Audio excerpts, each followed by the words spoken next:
I'll just welcome everybody Okay, in. we're live. Okay, welcome to the Walking Conference sponsored by Portal to Ascension with Sheila Seppi, Neil Gore. I'm Alan Steinfeld, and we've just completed 3 intense, full-on days of presentations with many levels of speakers and many dimensions and so much vibration.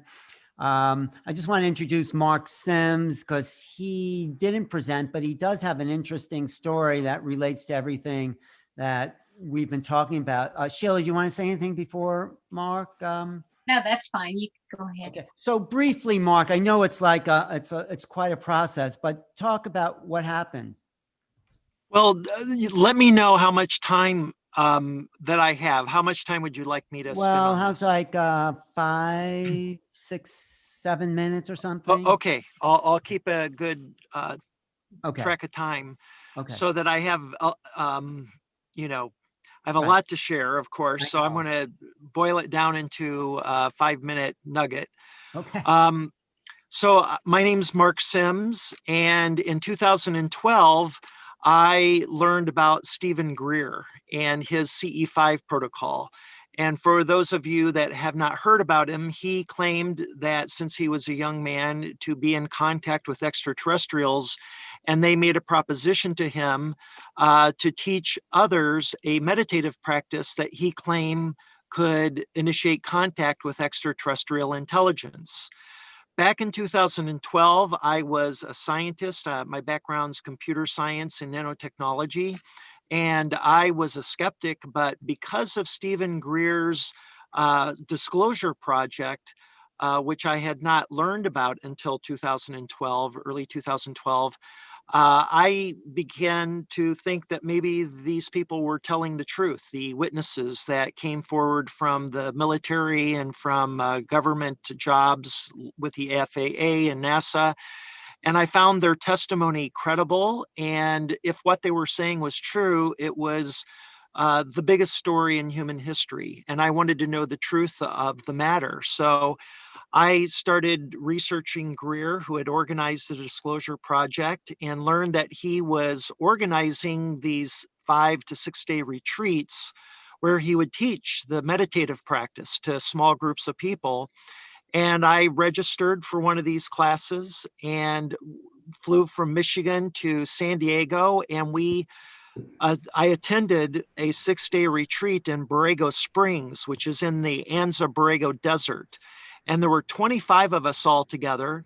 And we spent 6 days meditating in the evenings from about 8 in the evening until 1 in the morning in a circle. And on the 5th night of a group meditation, a ship materialized out of thin air right above us. And I saw it with my own eyes. I saw this ship materialize out of thin air and then just as quickly dematerialized. But it was visible for at least 3 or 4 seconds, and it was moving. And it was clear to me that it was not a man-made object. It appeared to me to be a divine energy, a divine object. It really left me with a sense of awe. And for an atheist, a devout atheist, which I was at the time, it really was a profound experience. Later that night, after we talked about it and then we left to go back to our hotel rooms, I decided to try to do this meditation alone in my hotel room, thinking that maybe now that I know they're real and they may be watching us because it was such a dramatic sighting, that that maybe they would show up in my room. I knew that I wasn't going to freak out, that I was prepared for a face-to-face contact, and that's what I desired. So I began doing this meditation, and a lot happened during the meditation. I had this visceral experience in which I saw light blue light forming in my mind's eye, which was like a fog that was swirling, and then it coalesced into this very well-defined light blue sphere. And then it morphed into a humanoid figure in front of me, all while my eyes are closed. And then after a few minutes of this humanoid figure just standing there, I decided to open my eyes, and standing at the end of my bed, as if my eyes had been open the entire time, was a light being. And I greeted it and said three things I had practiced before I started this meditation for the exclusive purpose of, what would you say to an ET that you were able to summon in your own hotel room? That was an important event. So I really thought about what I wanted to say, and I said three things. First of all, that I was very grateful and honored that he would visit me. Two, that I hope that this would be the beginning of a lifelong friendship. I had heard of other people who claimed to have friendships with extraterrestrials, so I wanted that intention to be known. And finally, I told him I completely trusted him to do with me and my body anything that he chose. As soon as that greeting was given, he slowly walked around the end of my bed and approached me, and then slowly with his index finger started reaching for my elbow.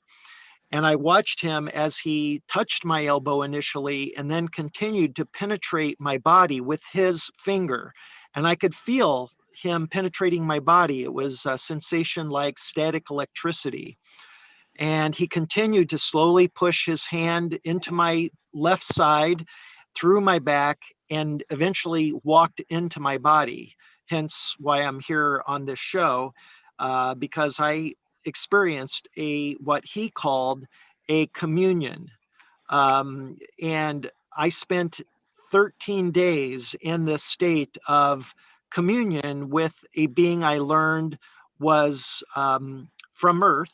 He claimed that he was from Earth, that he had died as a human roughly 3,000 years ago, and that he had ascended and was continuing his conscious and spiritual evolution at higher planes or realms or dimensions of experience.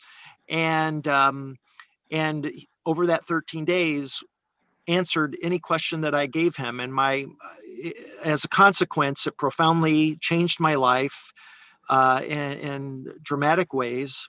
And I'm about ready to finish writing a book, and you'll learn more there. Wow. Thank you. And that consciousness has stayed with you. It sort of elevated you to do this planetary work. And, Absolutely. And Grant, Mark and I are going to be on this Saturday Night Live show talking more about this February 6th of this year, Saturday Night Live. It's on YouTube. Thank you, Mark. Maybe you could jump in later. It's a very dramatic story when you hear all the details. That was just a really quick synopsis, but I think it's another aspect of something we haven't covered, this merging of the ET beingness, or was more of an ascended being, into the human vehicle, and then living that kind of dual soul experience almost. Yeah. Okay. Is Grant here? Maybe Grant can just give a little synopsis of the work he's doing, and then we'll talk to all our speakers. There you are, Grant Cameron, ladies and gentlemen. Yeah. How you doing, Alan? Good. And these are all my friends for the last 3 days we've been living together. Beautiful. So I saw a bit of the first day. Especially Sheila. I just want to say about Grant. Grant was a hardcore nuts and bolts UFO researcher. It's all about objects. And then boom, suddenly he had this epiphany and said, no, it's not about nuts. It's about consciousness. And go ahead, Grant, take over from there. Yeah, I guess what we're referring to is 2012. I have the experience. I'm watching Colin Andrews' lecture in Phoenix, Arizona, and I have this, I guess it would be called now a noetic experience, where I was basically told with absolute certainty that this is consciousness. Then in 2017, I had a more extended download experience where I was sort of given 24 things about how the universe worked. And basically what it said was, not only have you got it wrong, it's exactly the opposite of what you think it is. And I used to think Jacques Vallée was crazy. I used to think, this is insane stuff. And what I've looked at now is that the more I go along, the less I think it really has to do with flesh and blood ETs, flesh and blood nuts and bolts. Even if you get the sightings, I know, and looking back, I had 2 sightings in 1975, and well, 2 of the many sightings I had. In 2 of them, the object actually changed from one object to another as it was coming in, and that's the kind of stuff that always stuck in the back of my mind. That, you know, what's going on. Or if you take a look at a lot of people have experiences, and when they're on board the ship with the aliens, they'll always want to say, well, you know, did they probe you? Did it hurt? Were you scared? I always ask the question, like, and I did it today. I had 2 interviews today. I said, so did the alien have any clothes on? And they go, no, come to think of it, no, I didn't have any clothes on.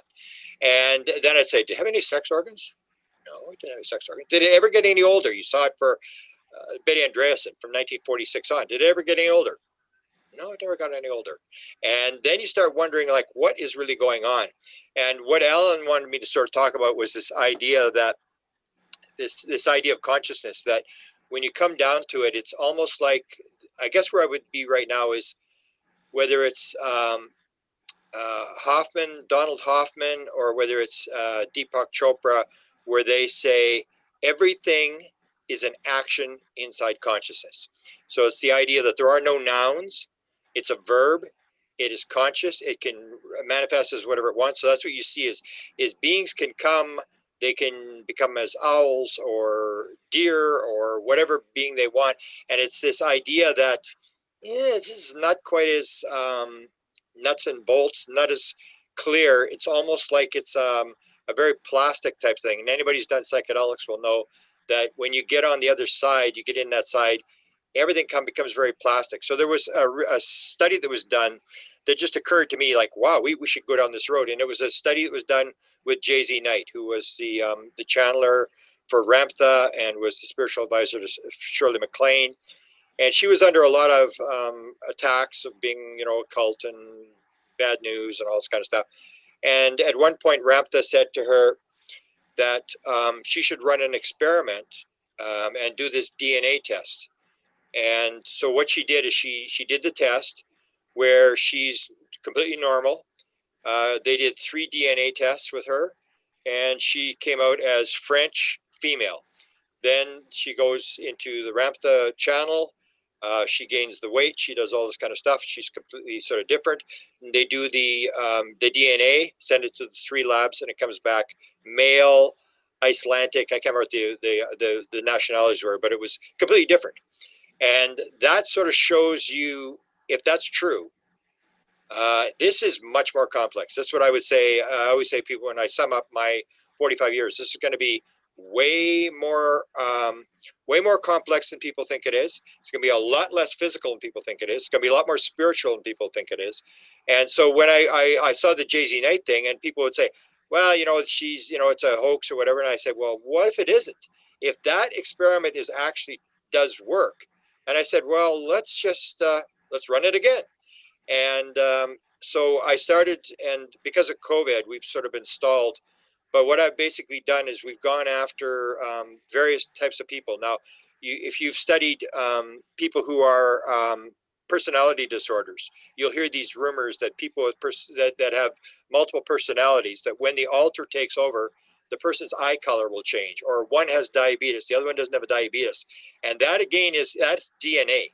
If the eye color is changing, the DNA is changing. And this is this whole idea that this is consciousness, and that it can change, and that the beings have the ability to come in and change. So if a channeled being comes in, say as a walk-in, or however we want to describe it, a temporary walk-in, not only does the being come in, but the consciousness, the DNA changes. So it means the DNA is consciousness.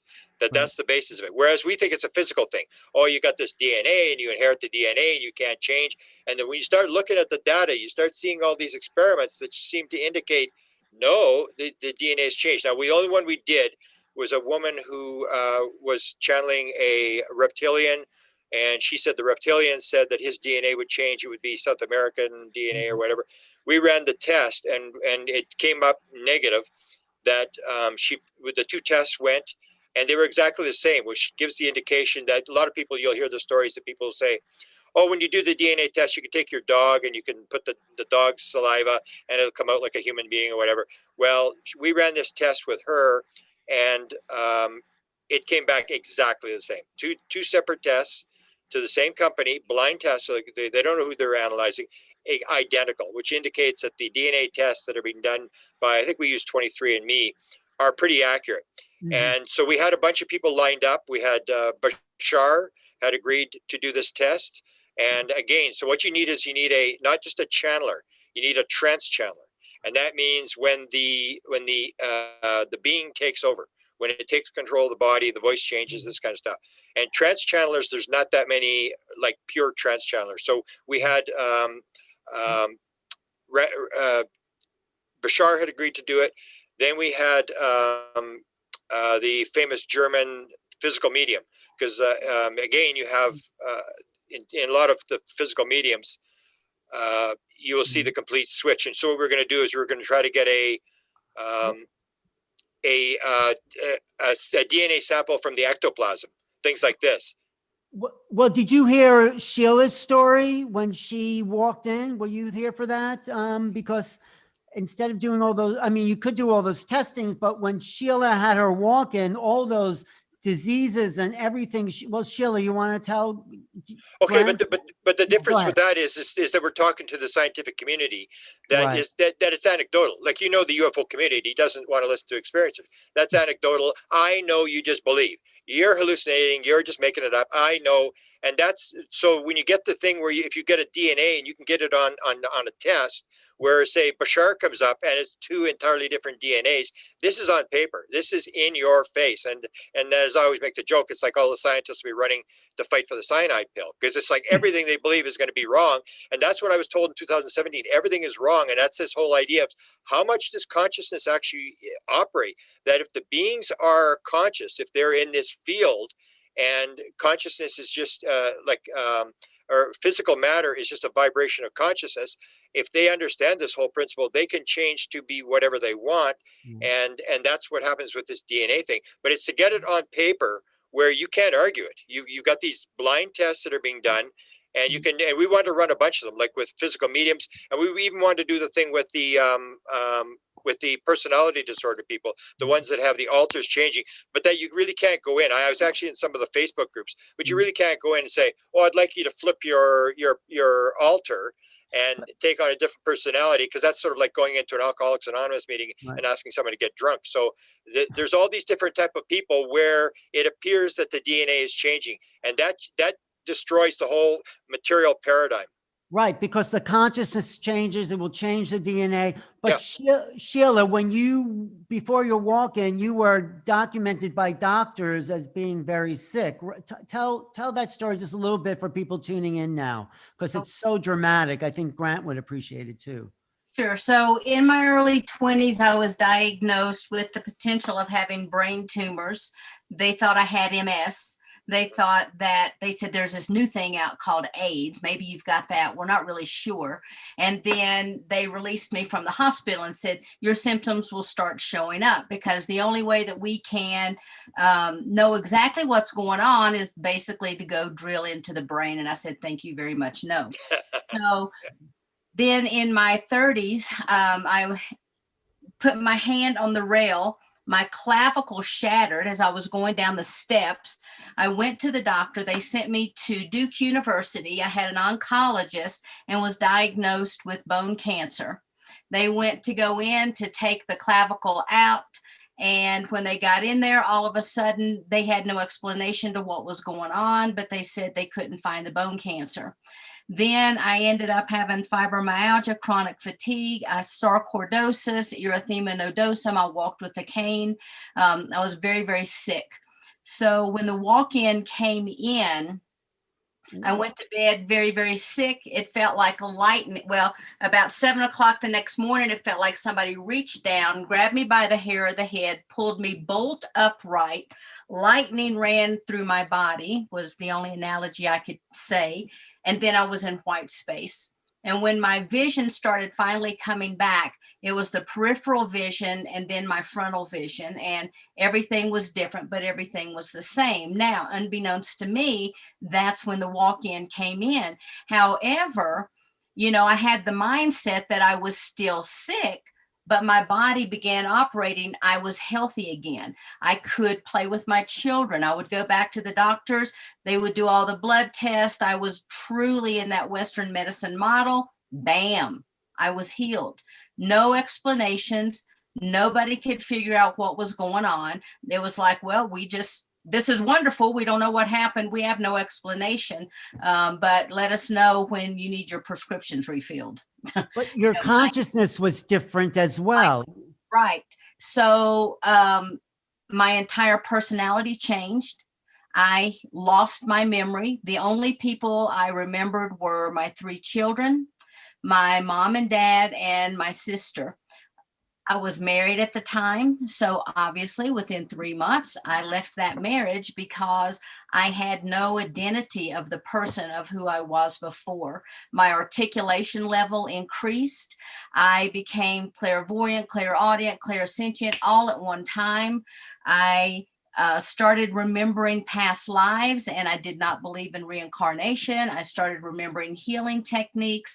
I remembered what it was like for the soul to slip out of the body, for the soul to come back into the body. I remembered being on the other side and operating in that space, but this was not my memory. So that person, I was a complete soul switch, and that old person left and this new person came in, and I was to assume their identity and to walk out the rest of, I guess you would say, the contracts that they had.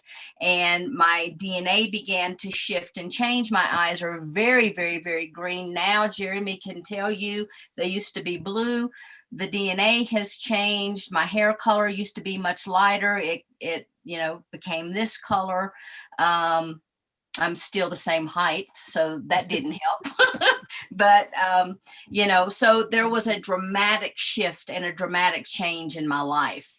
So that's a DNA thing, don't you think, Grant? Yeah, it is. The thing is to get it on paper, to document it on paper, because what they're going to say is, well, you're just cured. Like, for example, we know 50% of all experiencers, according to the Freeze survey, say either they or someone in their family was cured. And you have this situation like with Chris Bledsoe, who had chronic Crohn's disease, which is not curable. And he had the experience that night in 2007. And he went to hide out in the cornfield with his son because all these beings were walking around the house. And then he said to Chris Jr., he said, I forgot my medicine. I've got 14 prescription drugs he was taking. And he never took another pill from that day on. So the thing is to get it on paper, to document the fact that this has actually changed, like the eye color has changed and this kind of stuff, because science is not going to accept anecdotal material. They're just not going to do it. And that to me is to get it so that it's, and we can run it a number of times. Like if you get people, there's a lot of trans channelers. You got to get people to agree to this kind of stuff.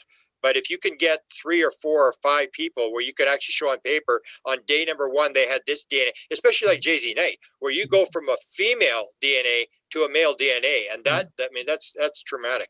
But it's true. I think the purpose of this conference was to identify experience. That's one thing that you're talking about, of course, on paper. But what we've been sharing for 3 days are people's conscious experience. So you're right, it has to start in consciousness first.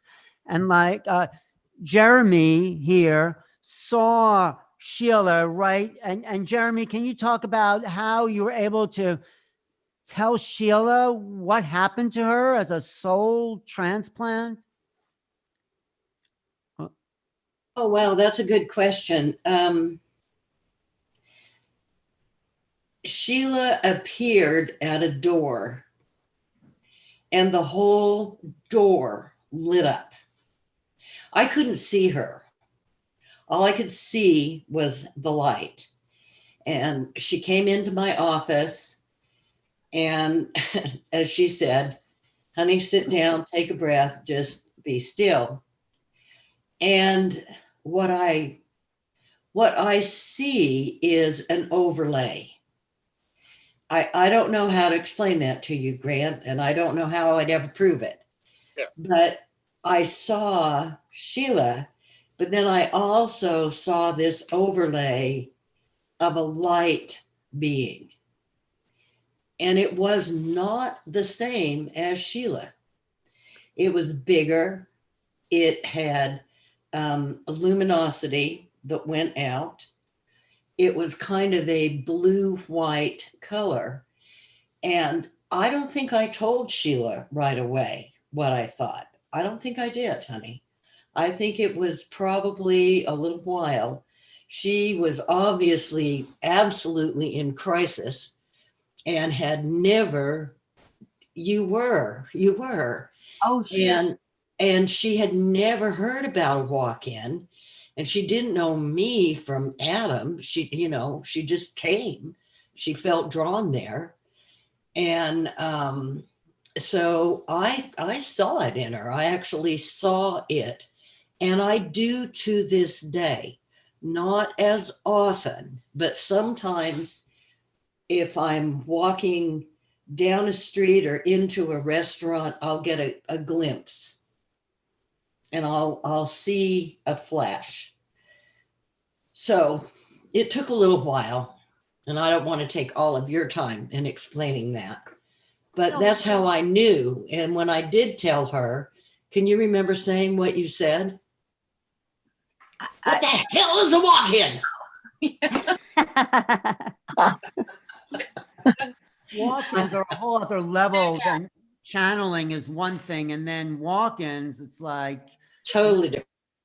Yes. So yeah, that being that, that soul that had come into me was not yet fully integrated into the person that I am today. I would say that that being is integrated. But when that energy first came in, I literally thought I was having a psychotic break because my reality had shifted and changed so much that I felt like I was losing touch with reality. It was unbelievable. Yeah. And again, thank you, Jeremy, for keeping me from the mental institution. That wasn't really what I was worried about, honey. It was the cliff at the end of your road I was worried about. well, let me ask Barbara Lamb if she's noticed that with contactees, a kind of DNA. Of course, like Grant says, you have to prove it. But what did you notice as far as shifting on a cellular level? And I think Yindon talks about that too. But what did you notice, Barbara? And well, contactees, abductees, experiencers, whatever we would like to call them. I prefer the word experiencer. They too, before they realize what's happening, which often takes years or even decades in many cases, they really wonder about their sanity. Because even starting in childhood, in so many cases, they've awakened at night or even during the day. They've suddenly seen another kind of being there, or maybe even a few unusual beings there. And actually, when they're very young children, they don't know the difference between what's supposed to be reality according to humans and what isn't. So they're more likely to accept them as, oh yeah, okay, they came last night, or they may be afraid of them, but oh yeah, it's part of reality. But as they get older and they realize that other people don't know about those beings and think it's all cuckoo, they begin to really doubt themselves, because on the one hand, they know that they have seen them and been with them, and even in many cases being taken away for a while by them and returned. It doesn't fit consensual reality around them. And if they talk about it at all, people usually think, oh my God, you really have an imagination and you must really be making this stuff up. And I don't want to hear about it anymore. So that is the experience of many, many children who have these experiences. And then as they grow older, they may or may not retain that sense that there's something really wrong with them because they have these beings visit. And on the one hand, they know it's true, but because it doesn't fit consensual reality and they get bad reactions to it from other people, they learn in so many cases to just keep it to themselves and go on and wonder. And that's why, from my particular point of view, the regressions that people come to do sometimes about those unusual experiences, like what was really going on, what was that about? Those regressions can be extremely helpful to that person because they bring out the details which show the whole episode, one whole episode at a time. And then they get validation for themselves that, oh, you know what? I'm not crazy. I mean, that really happened. There really are these beings. They really do come and take us. And whatever they saw on the ship that they were taken to, they now realize that, oh, I'm not crazy. Those things really, really exist. They really happen. It's just that most people I know don't know about them. Right. Well, So yeah, they go through a big adjustment. In many, many cases, some people seem to accept the reality of it for themselves more than others.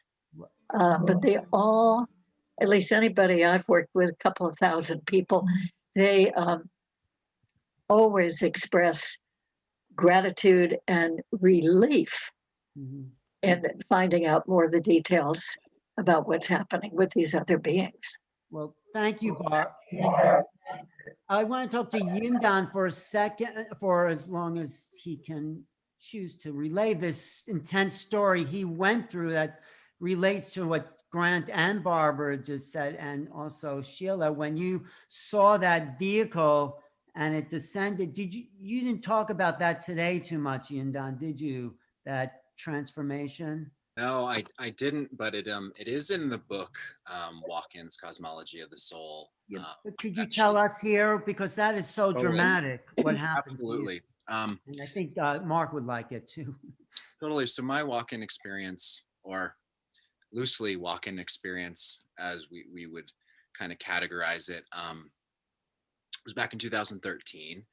I was outside, just finished reading a invocation of a legend called The Eagle's Gift by Carlos Castaneda. Maybe many of you have heard of him. He has a lot of the Toltec teachings that he shares also on the Nawal as well. That was mentioned. Alan, you've mentioned the time of the Nawal. Sheila's also mentioned the name, and it's also interwoven in the Mayan teachings as well. So I just finished reading that little invocation, and I was just like, wow, okay, the Eagle's Gift. And I was looking up in the sky and noticed a very bright light that was shimmering between blues and golds and reds and purples. And, my empirical scientific mind was like, okay, maybe this is, Venus with some lights, emanating, reflecting off the gas. And so I just kind of observed and stayed with it. And I ended up connecting with this star, noticing that it was actually hovering a little bit. And when I first noticed that, I was using the stars around it as reference points to see, is it really actually shifting, moving? And lo and behold, I noticed that it was kind of meandering. And when I recognized that, every time I would recognize or extend my recognition to it, it would kind of pulse and get brighter. And so it gave this pulse of recognition, like, oh, I see you too. And we started a telepathic conversation where I would actually send and project symbols and series of geometries out to it, and it would actually begin to trace them in the sky. And so we had built this really beautiful connection and had this conversation that was just naturally telepathic.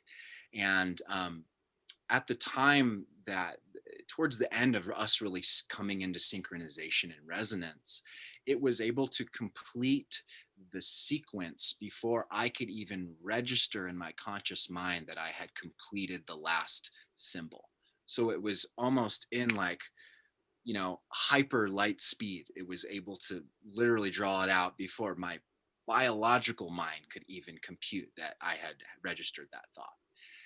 And in that moment, I was just like, wow, okay, we are in a deep communion here. And at that moment, this was in Colorado, and I was just out in the foothills of where Denver, Westminster kind of meets on the city's edge. And I think it might have been 2 or 3 Black Hawk helicopters started flying out from DIA, from Denver International Airport, and they were booking it. They were over to where I was within a matter of minutes, and they actually flew directly over top of me. And they had their spotlights out, but they weren't scanning the ground. They were actually scanning the sky all around me as they flew over top. And the star, if you will, stayed put, and it remained still as they came by scanning the area. And then they got to the foothills and the flat irons of the mountain eventually, and then they went down south towards Morrison and Red Rocks, and then eventually west into the mountains to continue their little investigation. And after a few minutes of silence and them kind of disappearing, the star kind of came out of stillness and kind of wiggled around a little bit and kind of gave me like, oh, that was fun, they didn't see me. And I was just like, what is happening, and because I'd actually had previous sightings. I think a lot of commonality for a lot of walk-ins is that they've had contact experiences, whether that's visually or through their dreams or in meditation. And so I see that as a correlation that's very important to recognize. It's something that kind of ties it all together. So I was sitting there, and it went back into kind of hovering around, and it flashed a little brighter and actually came down, and it came down and got brighter. And it was at the point where it kind of began to hover over top. It was maybe 4 football fields away in distance. And it was just sitting there hovering. And what happened is the light on the building where I was actually started flicking on and off like Morse code. And at the time, this is 2013. This was, I was still pretty young at the time. I want to say I was maybe 24, 25. I'm 32 now.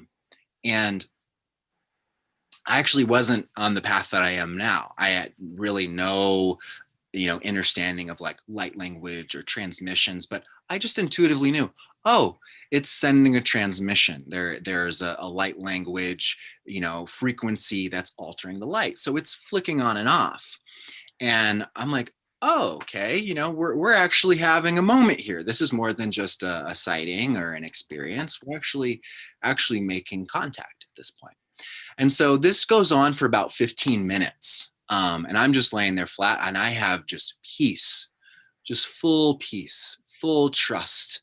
It's like one of those moments where you are just in the arms of the beloved, and there's so much love, there's so much presence. And I'm just sitting there like receiving, I'm receiving this transmission, and I'm my mind is saying, I don't know how to read this. I don't speak this, but I do know at a soul level, I'm actually decoding this, receiving this message. And I just had the intuition, I just need to open my DNA. I just need to expand the helixes to actually receive this code. And towards the end of the transmission, the frequency, the palpable frequency of like my skin and the electricity in the air shifted. And at this point, I had finally had my eyes kind of come to rest and actually be able to observe this star. And what I saw beyond the light was not your typical saucer, silver, shiny kind of spaceship. it was actually made of stone.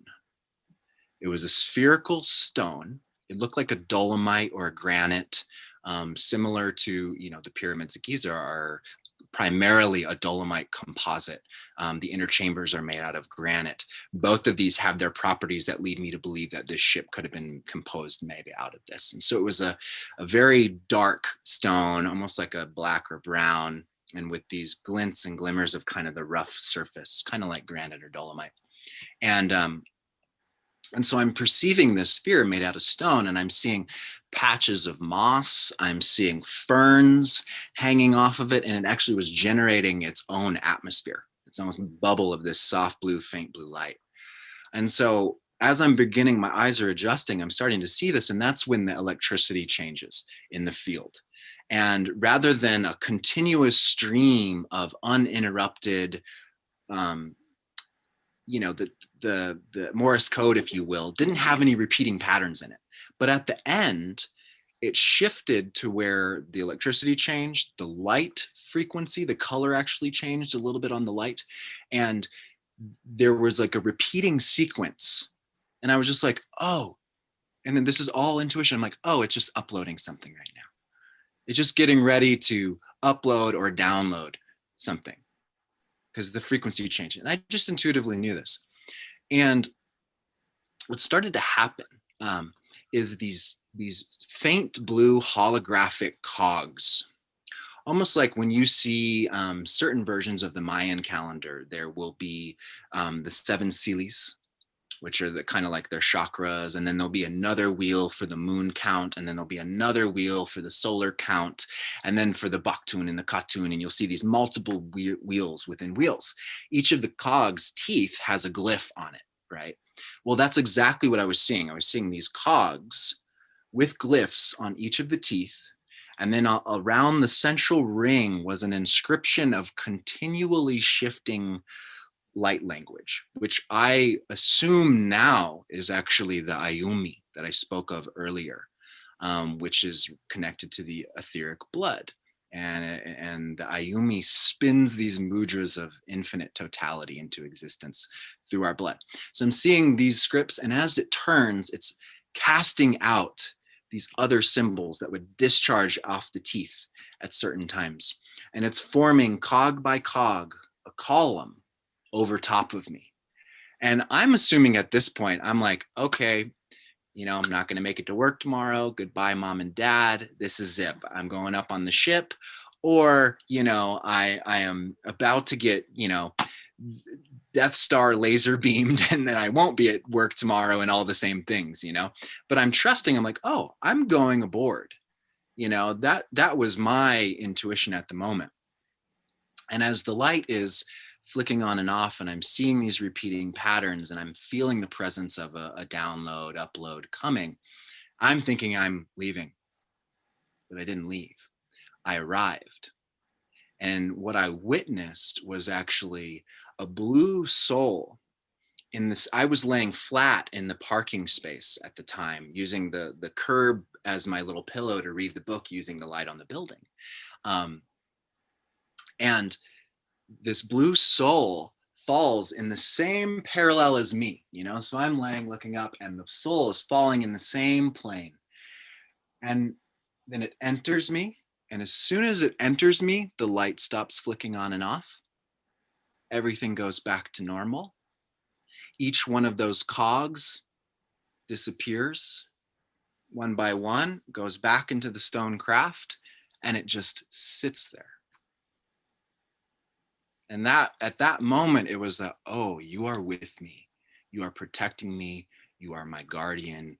You are here with me. These are my star ancestors.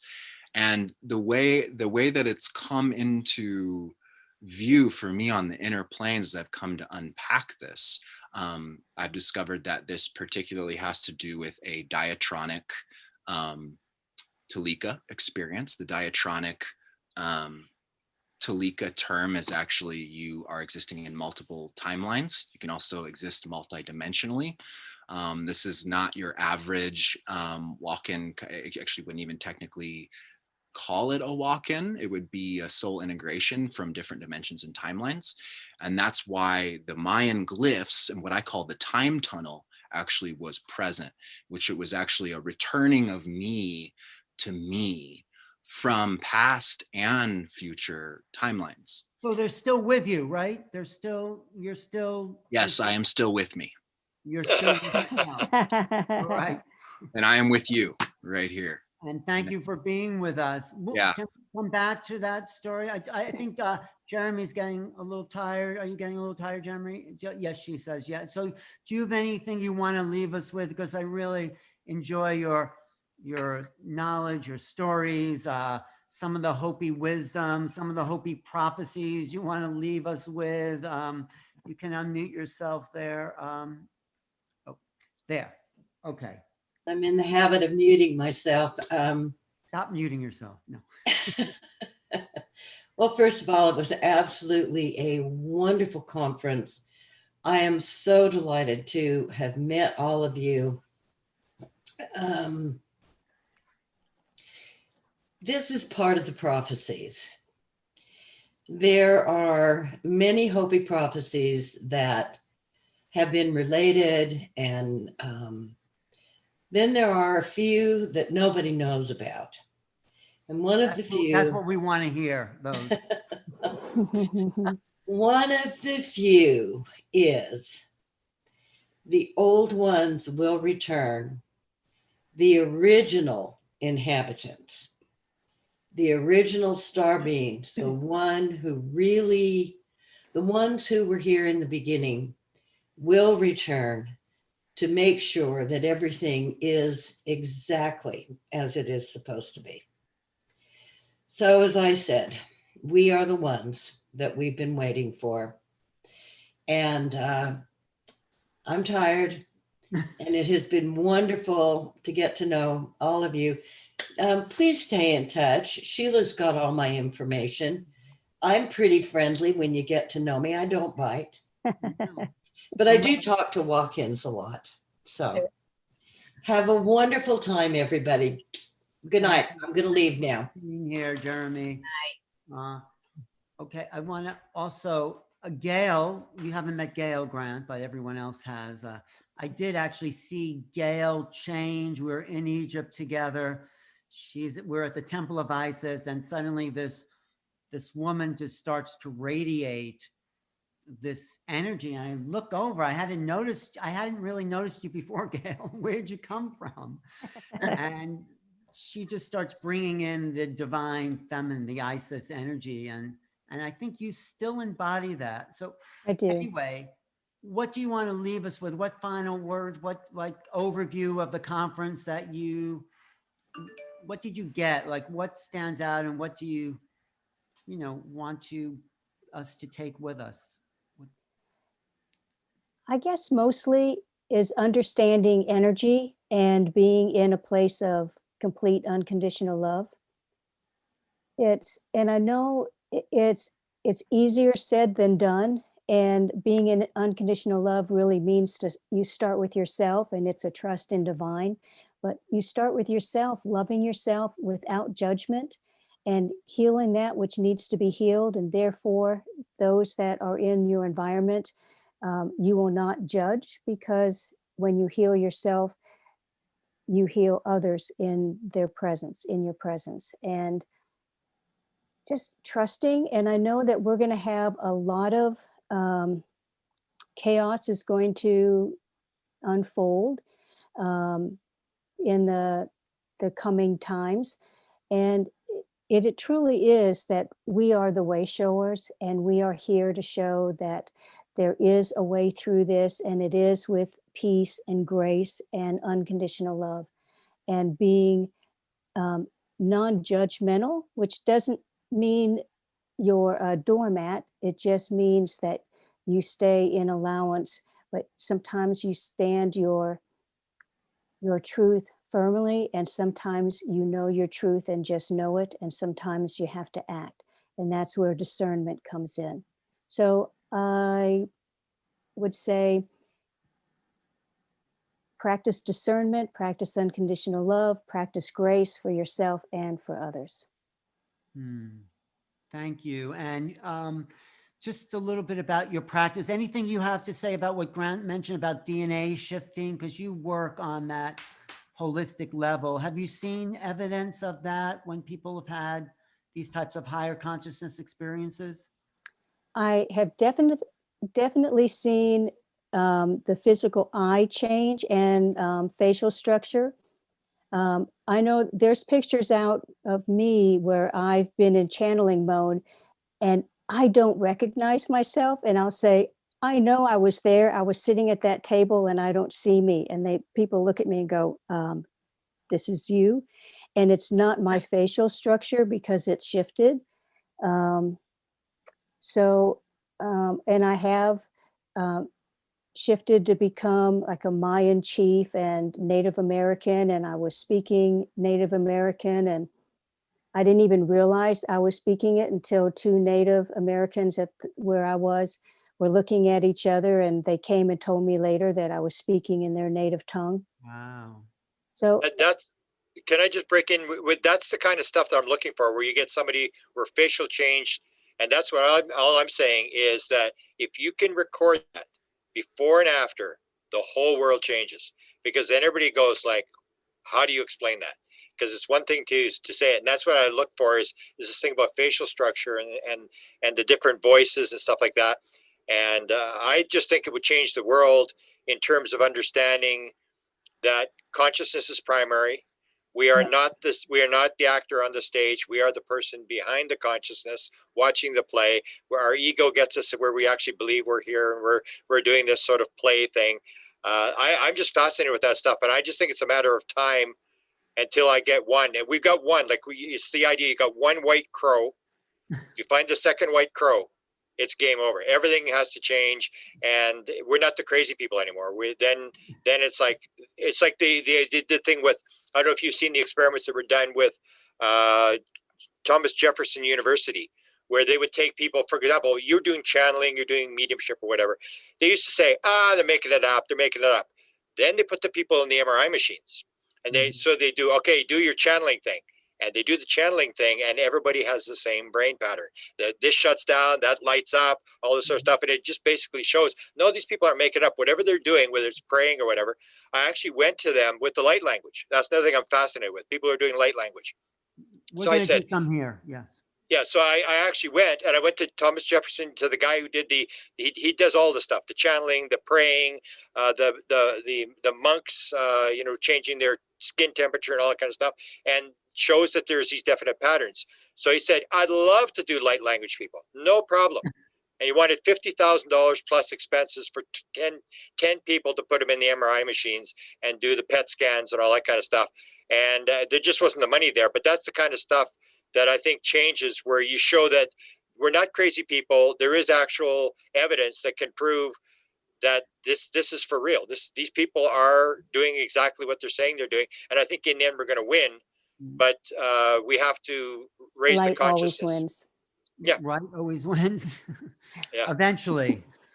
Wait, did you have anything else we'll come back to you, Gail, if you Okay. thank you though. You're so sweet. You're as sweet as you were when I met you 30 years ago.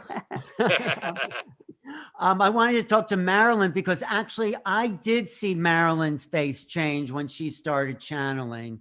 Can you give us an example of that, Marilyn? Yes, I can. I am a trance channel, and I would love to submit to the tests and see what happens. My business partner Joy Roby has wondered the same thing, and see what happens when I channel, because it is a completely different energy that comes in. I am a shapeshifter, excuse me, and I have been in groups where I channel a council of 12 or more, and Sekhmet and Isis, interestingly enough, are on the council. And the first time Sekhmet came in, the people in the group actually saw my head change into the head of a lion, and I still had the body of a woman, and they could see me underneath of that. And I've channeled Mother Mary, and my eyes have turned brown, and my hair has turned brown. Wow. And you know, it is quite amazing when the different energies come forward, because I had not ever witnessed my own channeling for 10 years until I got a business partner, and she videotaped me, and I'm like, wow, that doesn't even look like me. And because the physicality changes so drastically, and with each of the energies that come forward. And I would love to send you the kits, and you just do it. That's what I said. It's very cheap to do now, and it's very reliable. And if you get a second white crow, everybody's gonna realize like these people ain't crazy. They're actually doing exactly what they say they're doing.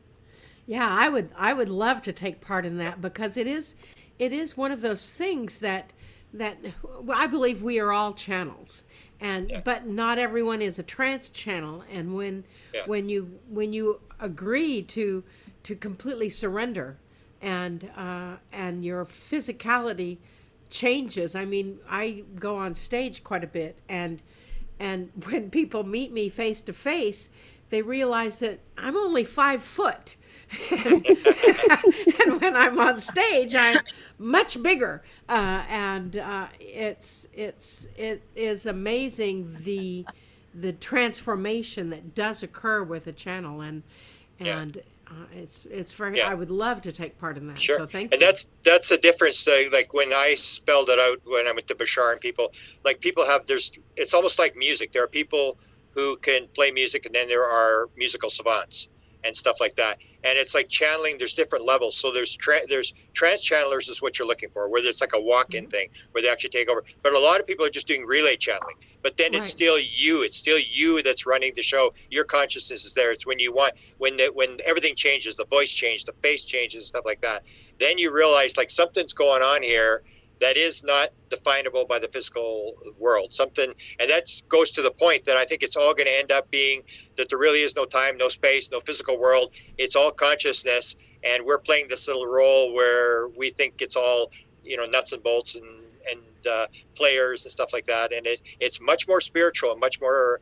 And I think that's what they're trying to do. The veil is thinning. That there's more and more of these people around, and they're giving us the opportunity to define this stuff and to prove it. So I would love to do it. And it's like for whatever it is, it's like $250 or whatever. So like for that, like why I used to think people would say, well, is it worth it? And I'm going like for $250, that could change the world. It's like, oh my, Yes. why would you not? Why would you not invest in it? What could you do that would be more reliable or helpful to the world than to, if you believe this is what's going on, to try to validate it? So let's see what we can do. I'm very happy to hear that, because it's very hard to find a trans channel. You get a lot of people who are channeling. I have no recollection after I channel, and That's the key. Sure. yeah, and I would love to, because I know Yeshua, Jesus, has come in relatively regularly, so I would love to test it. $250 a pop, with me, with Adironda, and then how it changes when Yeshua is present, and how it changes. Yeah, Yes, yeah. especially that if you would be get like cool. a male, you're female and you get a male. That's what happened with Jay-Z Knight. It was not only that her DNA changed, her sex changed. I mean, and like, how do you explain this? The only problem is that she's the only one on the chart right now. And everybody said, oh, she hoaxed it. And I said, well, it's not that expensive to figure out whether she did it. If we can duplicate it again, everything changes. I just am so excited. But it's the COVID slowed it down, and the people sort of hesitated as to whether they want to do it. But it's a thing where you send in the DNA, you do it, and then you just let me know what the results are, and see what happens. I would be happy to. Yeah, super. I love matchmaking there. I also want to say Jay-Z Knight was also tested with, I guess, a heart monitor and a pulse rate, and she was Jay-Z and went into the Ramtha channel, and her heart rate went up tremendously. She was perspiring. She put on more weight, and the scientist says, and I think this is on tape, either she's sitting there very peaceful and quietly. He says either she's having an intense panic attack or an orgasm, or what she says is real happening. Like there's this being Yeah. moving and using her body at a different frequency. Yeah. So- Or she did the thing with Ramtha where he was drinking like 5 bottles of wine while he was channeling, and she's Right. this little tiny woman. There's no way she could drink that kind of wine. That's And I right. did. Yeah. I did those wine ceremonies with Ramtha.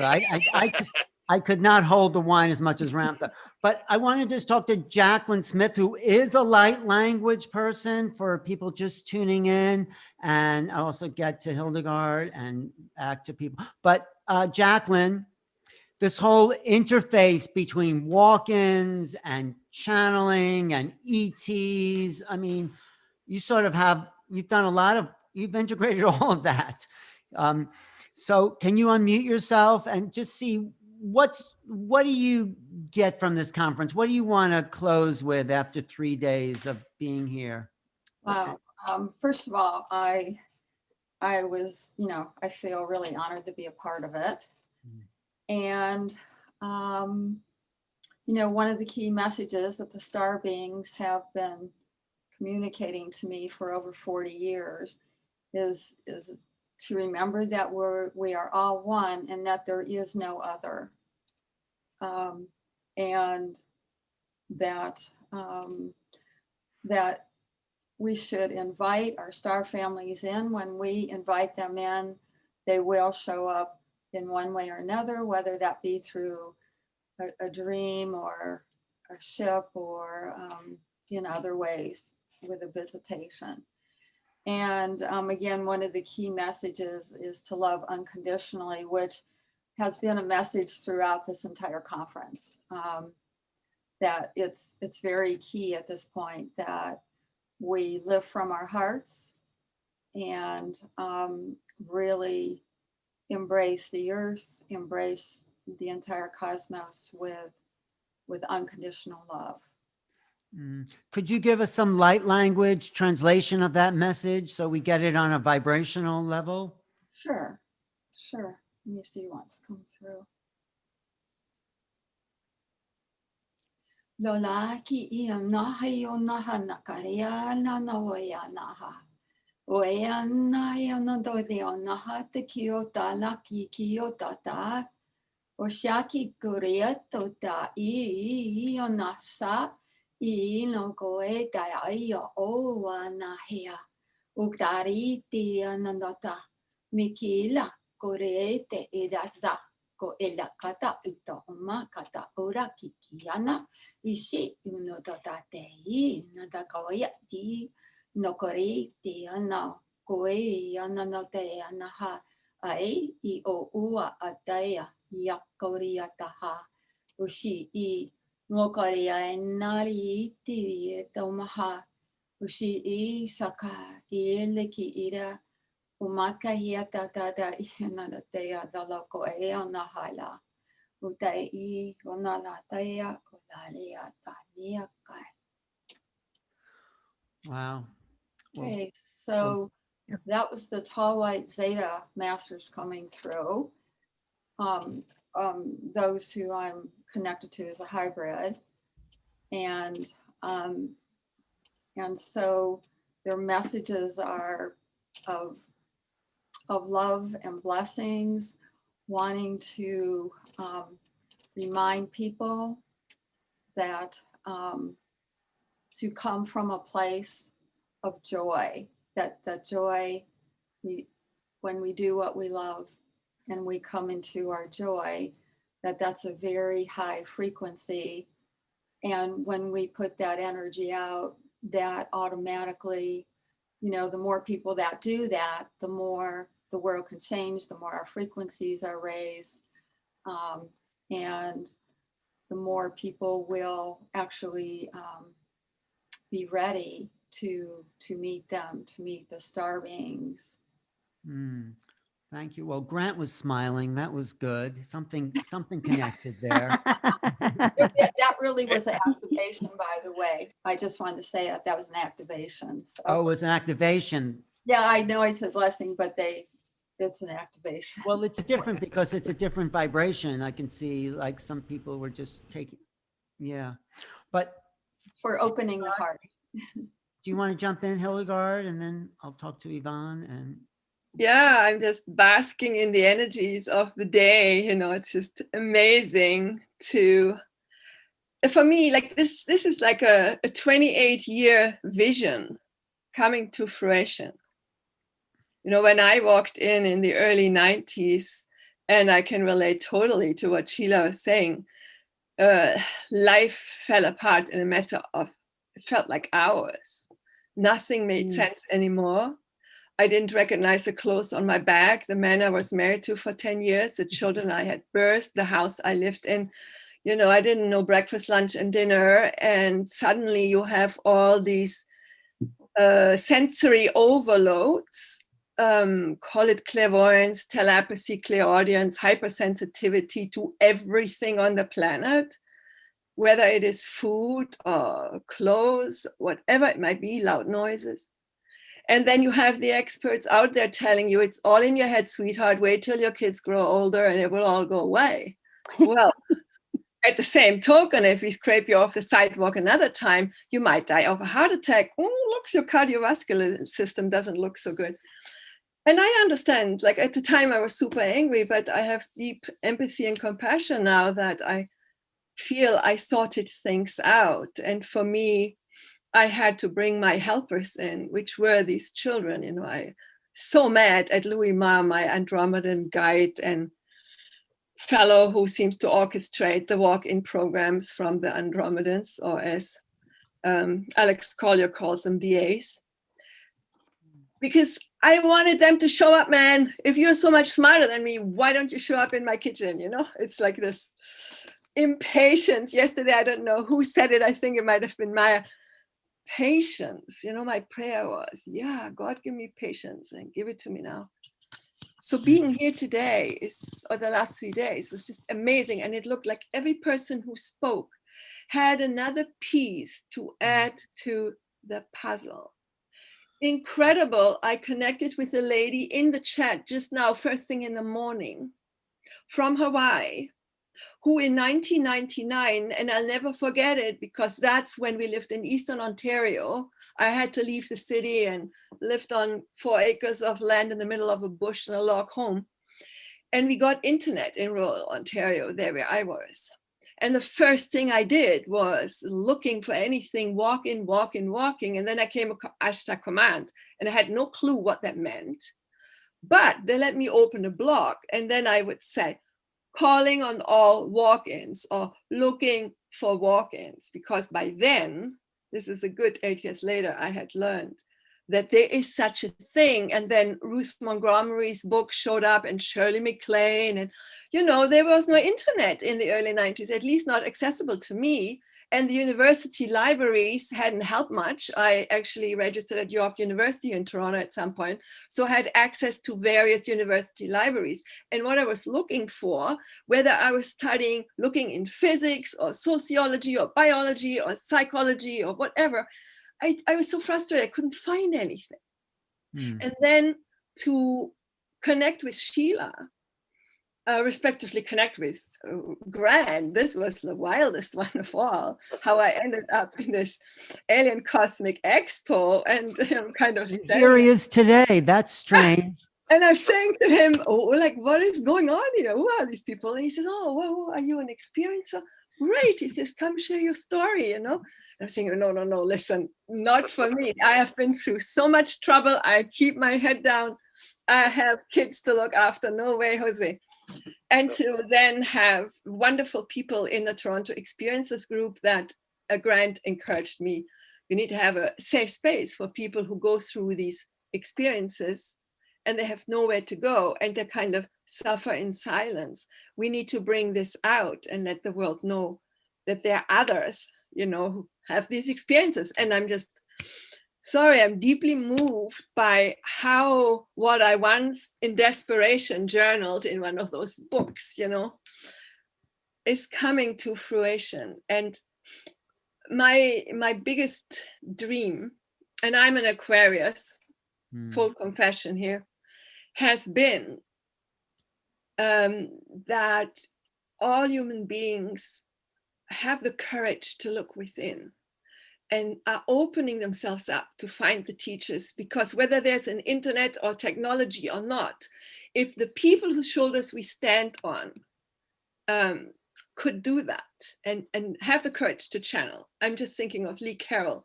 or Barbara Marciniak, Bringers of the Dawn, or I mentioned in my presentation yesterday, Barbara and Brannon. I mean, these were people, my heroes, because they were talking about stuff that I didn't find in the university libraries. And it gave me something to hold on to. And if nothing else, I feel we can all trust that we have the ability to find the answers to wherever we are at and what we might be still struggling with. And now there are these groups. We have the Cosmic Souls on Earth group coming Thursday for the walk-in, specifically the experiences group all over the world now, not just in Winnipeg, and in Misha has them down in Nevada, and there are groups in Australia. And, so I think the souls are coming back together. We begin to recognize each other. And this is an amazing, amazing opportunity for us to just hold the light, and all will be well. Wow. Thank you. Thank you for being there. So Grant got you out of the closet, huh? Somewhat, yeah. Let's put it this way. He gave me the courage to take my little toe out, yeah. Well, it was kind of a weird situation that I used to go to Toronto to lecture, and Toronto is like they sometimes think it's the capital of the universe, and they're big money. It's like New York, and I'd go there and I would lecture, and all these experiencers would come to me and say, "Oh, tell me this story," and then I'd say, "Well, have you got a group?" No, and there's no group. And then I kept saying, like, come on, Toronto's got everything. It's got Major League Baseball, basketball, whatever, and it's like, got no experiencer group. And that's what sort of frustrated me. There were so many experiencers, and there was literally no place for these people to go. And you know what's ironic, Grant? We ended up right in the money capital of Toronto on Bay Street. That's right. That's right. This group. Well, thanks to you, Riley, from thatchannel.com. By the way, I need to put that out. This is the one and only online television station here in Toronto. That channel, not this one, it's that. Look it up. They have a great YouTube channel, and there, I think some of our experiencer speakers at least are on there yet too. Beautiful. You did a good job. You did a good job. Good. Well, I want to talk to Yvonne, because she is also a light language person, and very eloquent light language, if I only knew what it meant, but I could feel it. So is Hildegard. So is Hildegard, yes. Well, we did a collective the other day, was it yesterday, where everyone just light language all together in a little free-for-all. But Yvonne, do you have some communication, download, transmission you want to share? Or just English also, whatever. Sure. I have been kind of wiped out ever since Rob was on this afternoon. As soon as he started channeling, I went, I couldn't tell you anything he said because I was sound asleep. And as soon as he finished, he's like, wow, I missed the whole thing. Well, you didn't miss it, obviously. You got it. I was getting it on a deeper level, but I really wanted to hear what he said. So I had to watch the replay. Anyway, it has been such a pleasure and a privilege to be able to be part of this team this weekend, to share and to learn and to be blessed by each and every one of you. And so I would like to offer also a blessing in light language, just to kind of offer my appreciation for each and every one of you, and to send you a blessing so that we continue to grow together. Ramasilo kara aidora sondo anda hinda ada tukuro radiso rada kiram nonomalea tokurata ka shondara valota kihani hida sodara morolote kiron ormatakuri shiona laha andalo kurada de solehan handalo da sikahi hola tataroto ishinamaloka harata ki isikurubu kiomon namane namana sukurubi atotu siana tatotu dia shatatu shatatura ya maye no maye urutulu rutu sushitika kakania urutukuru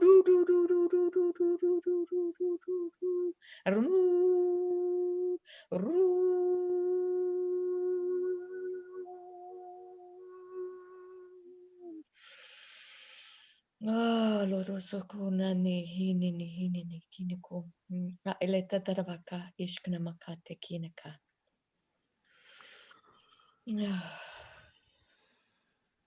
Mm. Yeah.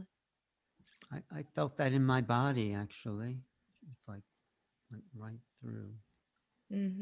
A lot of times I feel it in my solar plexus, and I've joined in tonight about the time Marilyn was speaking about how she watched herself for the first time, and it's like, wow, I really do look different when I'm channeling.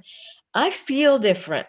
Do you also feel different when you're channeling? It's like, you know, when you're just puttering about in the house and you're speaking light language, and it's just like edifying and lifting up your own vibration. But then when you're bringing something through for a group or for a client or a particular event, something shifts within the body physical, within the biology, and you can feel, I don't know, is it a walk-in when you're channeling? Some of you were kind of tossing that up and thinking that it was like something stepped in.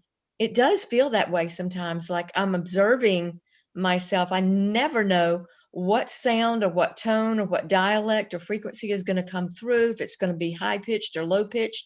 I just let it go. Does anybody else have that experience? Well, Yep. yeah, Jacqueline. And Marilyn? But I think the great thing about this conference is that we're going into new territory. There's no definitions. We are defining something that is a part of consciousness in general, and we're kind of creating the mold here because it's all so undefined. Maybe in the Tibetan tradition or one of these ancient Hindu traditions, they have some definition, but we are making it up as we go along, basically.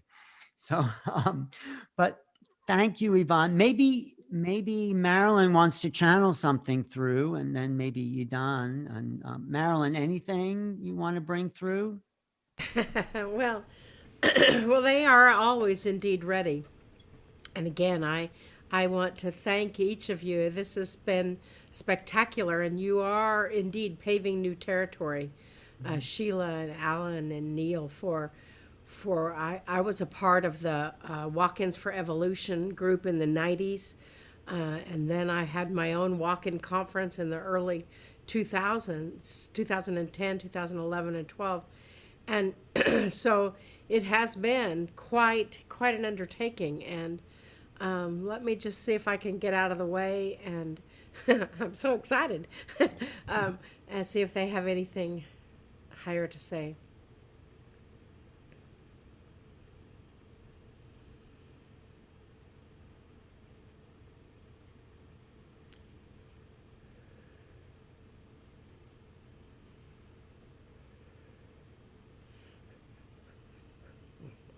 Ah, so it is good day to you, huh?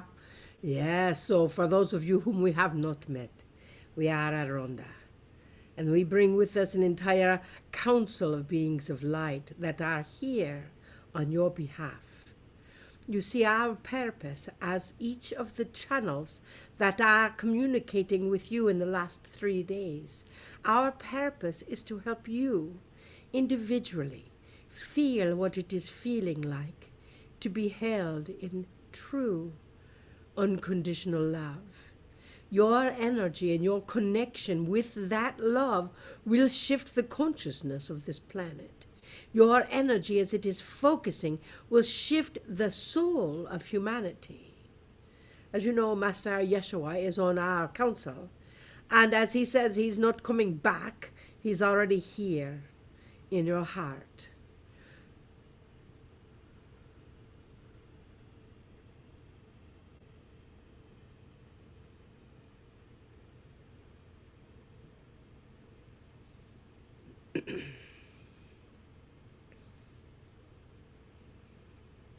Dearly beloved,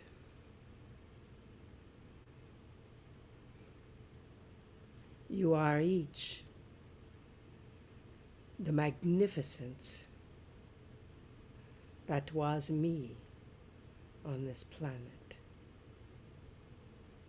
You each have come in with an effective message. I implore you to take your message beyond the confines of this electronic mode, but to bring your message of love. That is all. That is what I said, and that is what each of you have indeed said. I am honored by your presence. Adasa. Elohim Ra.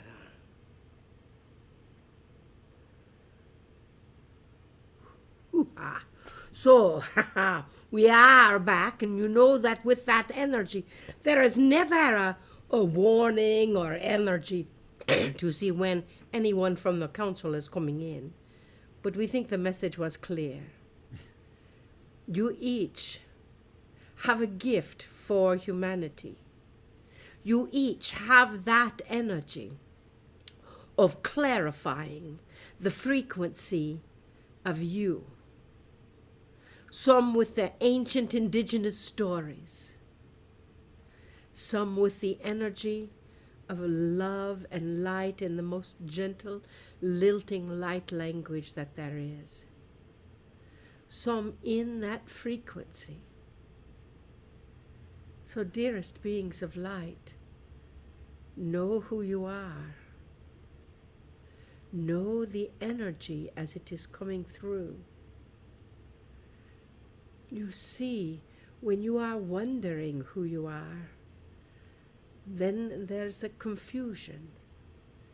We know those who are speaking know who they are, and those who are indeed listening and taking part will know more about themselves than they may have ever known before.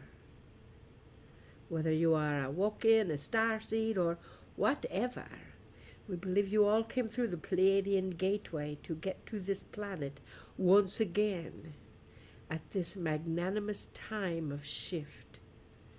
So for that and your presence, we are grateful. We are grateful. We love you so much. We see you. We know you. And we bid you namaste. Namaste.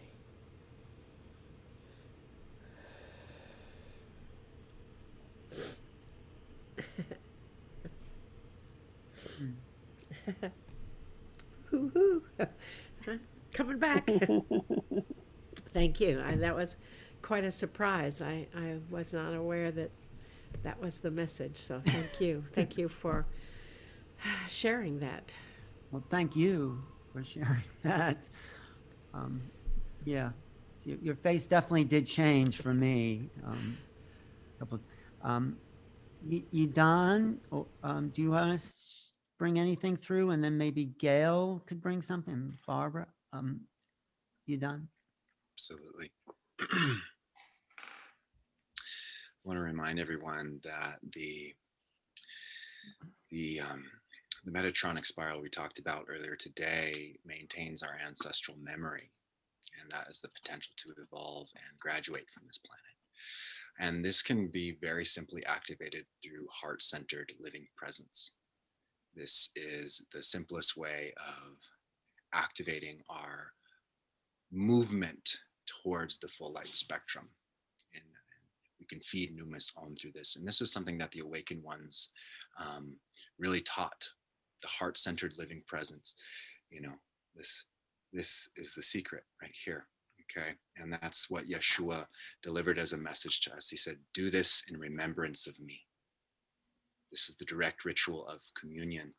So I invite all of us to actually open and commune and reside in our hearts in this moment. And I would like to transmit the frequency of the Emstra through my aura, through this technology into your field, and bring in the presence of the Johanna, the sixth age of the pure gem, And I'd like to share this through the Ayumi, through the light language of the blood. And I'll be using English. And I really just want us to open and be in our hearts. I invite us all to be in our hearts in this moment. And I offer this Ayumi. This is I, this is you, this is me. This is us.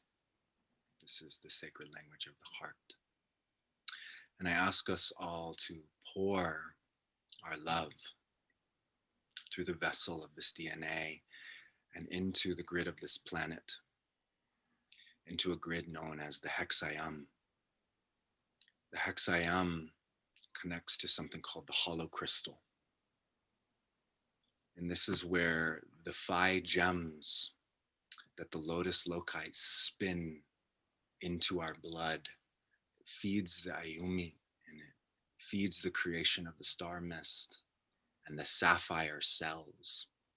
And this is what allows us to resurrect the grid of this planet through the Hexayam. So tap into the inner language of your heart in this moment. If you feel called to channel your own light language as a transmission to feed this seed, to call in the matrix angels and the high devas and citizens that communicate through the Ayumi as we spin together this new light language and this new earth hologram of Numus Om. And I'd like to call in my ancestors. I would like to call in the Mazur and the Olai and the Guanche to be with us here and now, all streams of one single continuous thread.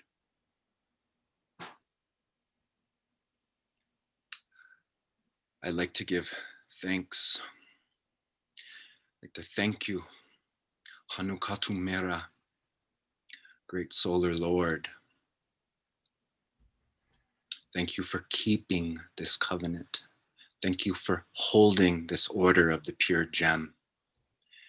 Thank you for allowing the Blue Pharaohs and the Light Templars to stream through this vessel and all vessels who wish to approach in grace and reverence to receive your codes and your teachings and to unroll these scrolls so these gems might infuse our blood and infuse this planet and infuse the new Adam Kadmon template with the templates of wholeness and peace and compassion and the strength of the pure light, the presence of the heart-centered light. And I'd like to offer these blessings to the 5 Ra'im, to the Lemurian time walkers that are assisting us in repairing the past and therefore securing our future. Thank you for emanating through the Osarim, the grids of this planet. Thank you for your work. Thank you for this striking of the solar cord that reconnects us to the Kolob, the great central sun, and onwards to the infinite realms of embrace within the solar consciousness. We are ready to receive your light. We are ready to activate the capstone. We welcome the opening of the Telos Arkara and the reparation of the Pleiades, of Orion and Sirius, and their trinary dance as we heal these lineages. And thank you for gracing us with the Samnatha, the ray, the new ray that is awakening on this planet. And thank you to all of you. And know that the Emshra is with you and in you and working through you as we redeem the light on this planet.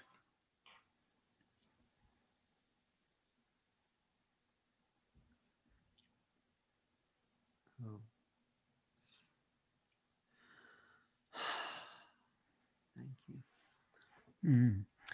Well, Rob just joined us, but I wanted to talk to Gail. We'll get to Rob. Thank you for that. Beautiful.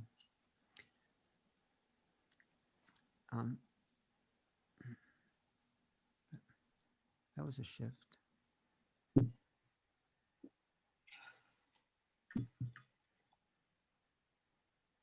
Gail, you know, when I look at Gail, because I haven't seen much in 30 years, it feels like another lifetime that we had together, Gail. Yes. And here we are. But could you bring in some of the Isis energy as well? Sure. Okay.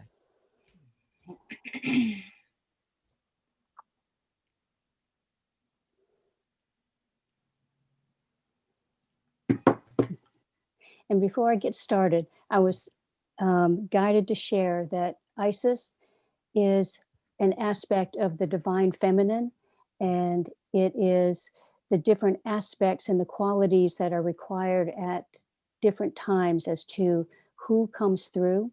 So Isis being an energy also is an essence of being and an essence of that, the oneness and of the sacred feminine. Mm.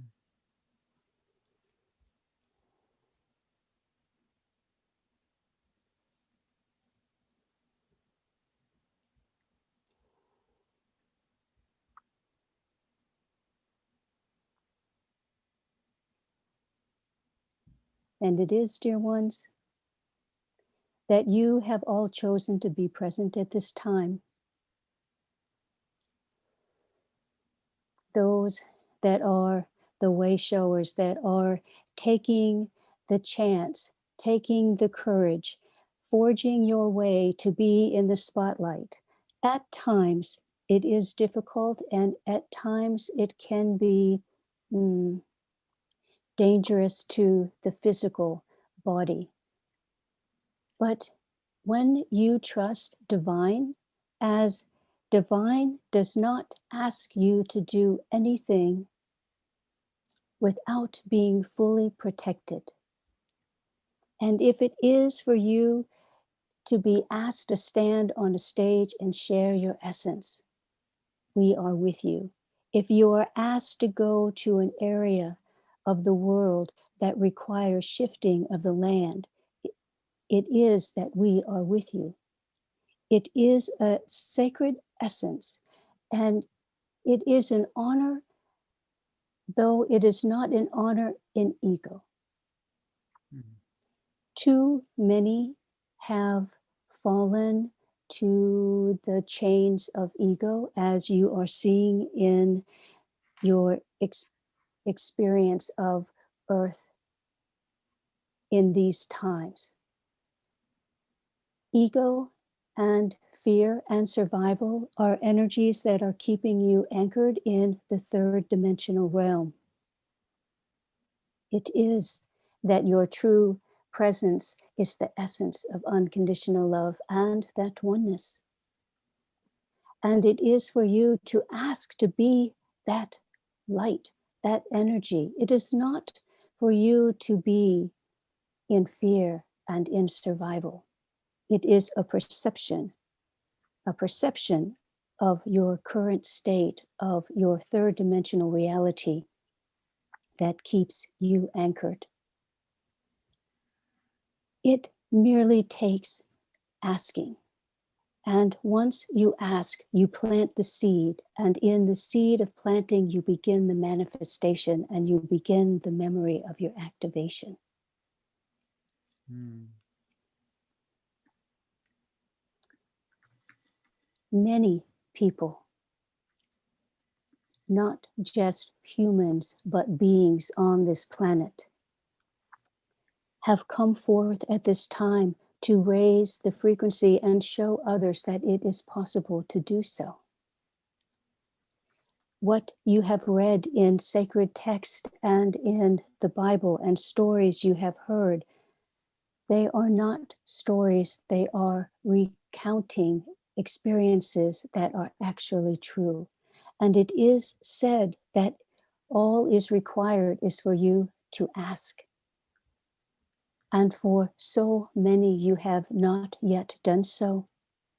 And it is not for one to come about and tap you on the forehead, tap you on the heart to raise your energy. It is for you to take responsibility for raising the frequency for yourself. No one person can hold the energy for you but you. And it is in the transition of light, when you move into the higher realms, you can guide and hold space for others as they come to that higher level. But it is cruel for someone to think they can take another being into a higher realm. It is not a grace. It is grace to show and the other person that they have the ability and the capability and the self-love to raise their frequency on their own. So we ask that you take time each day to connect with your divine I am. Allow yourself to believe that you can access the realm of imperishable stars, that you can raise the frequency of your physical matter to that of light and beyond. And it is truly a bliss and a joy that cannot be put in a third dimensional wording, as those experiences are in a higher realm of 5, 6, 7, 8. We are in those higher realms in our dream time and meditation time. And it is with the change of 1212 and of the frequencies with the Star of Bethlehem and the portals that are opening and the shifts that are taking place and the spin of the earth. Many aspects of our being are culminating at this time, allowing you to find what resonates in you so you can let go of the tether of the third dimensional realm and allow yourself to soar into the higher frequencies. Fear not moving into the unknown of the higher realm. It is joy. And when you experience that, the essence of your being will be felt and experienced from those around you. And it will not be for you to have to speak to them. How it is done, they will feel the presence and essence of your being. So ask and allow yourself to move into the higher realms. Allow yourself to become light, to experience the kinetic energy and the omnipresent spirit of divine one essence. That is who you are.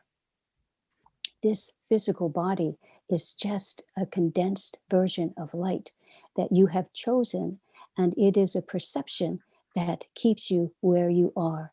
If you do not like the circumstances in your life, shift your perception and raise your frequency. Move yourself into unconditional love and self-love, and those around you will move with you as well. To change the world, you must change yourself. And so it is. We ask that you hold the essence, and those that are holding the essence, we give great gratitude. We are here for all of you, those who are yet awakened, those who are just knowing and recognizing that, yes, there is more to life than this physical existence. And those who are taking the charge and holding the light and bringing forth the way, shine bright, walk forth in divine love and divine grace. And so it is. Blessed be.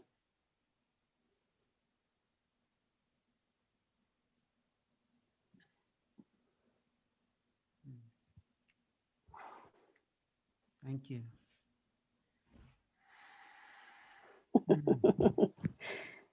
Whew.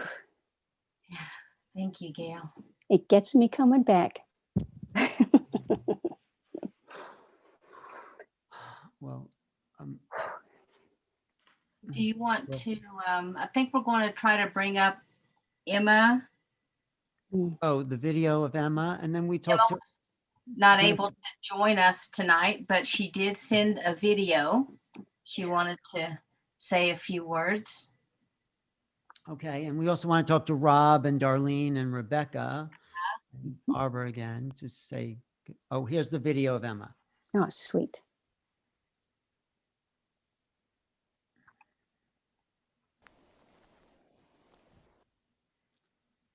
Okay. Hello, everyone.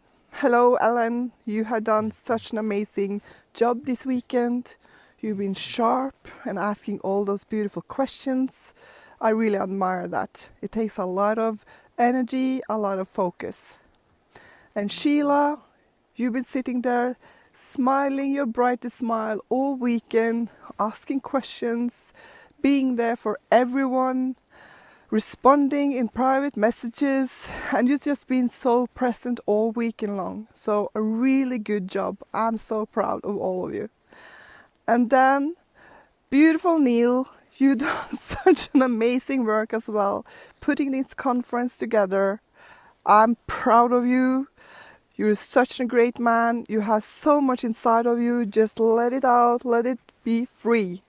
And Nicole, my friend, my sister, much love to you. And everyone else that have had the lecture, I enjoyed everything.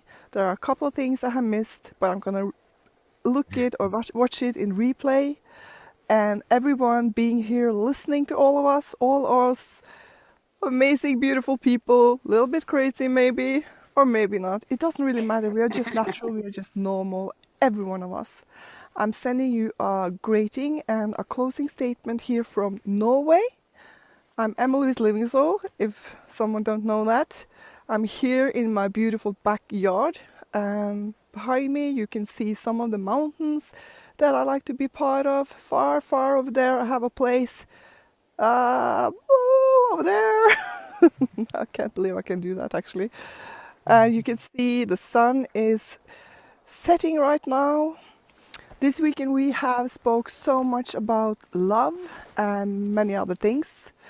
And the way I always seen love from I was a child of is that the love that we humans speak about many times, and I'm not saying all the time, but a lot of times, is that basically that love between two humans, you know, that typical movie sweet, bittersweet love. And that is not the love that I'm talking about. That's a great love to, you know, to fall in love with someone and get those feelings and, you know, care about people and take care of those that are around you and yourself and your animals. I have a little dog with me here and my fiancé as well. So all that is so good, but you know, that true love, that deep connection, that's life itself. It's life itself. It's the light within all of us, and that light needs to be in balance. So you see this darkness and the light that we are all talking about today in this world today, it's one and the same, basically. But it's when that darkness gets in unbalance and the light gets in unbalance, because lights can get in unbalance as well. That is when we are doing the wrong choices, because we can't sit and say that there is nothing wrong, nothing right, because it's not right to rape a child. It's not right to murder your neighbor. It's not right to steal or whatever, you know. And you can see it in nature as well. There is this cycle in nature, and remember that we are nature as well. And this cycle, this cycle of being born and live and die, which is reality, just a transformation. We just have to embrace it, because that is the balance between the darkness and the light, the love that we are talking about, because love is life, and life is God or source, where we all are from, where we are all here right now, because we've never been separated from it. And when I see nature and I see that there are happening things in nature like earthquakes, and some people, they say that oh, this is, nature is also destroying, but it's not really destroying, it's just changing.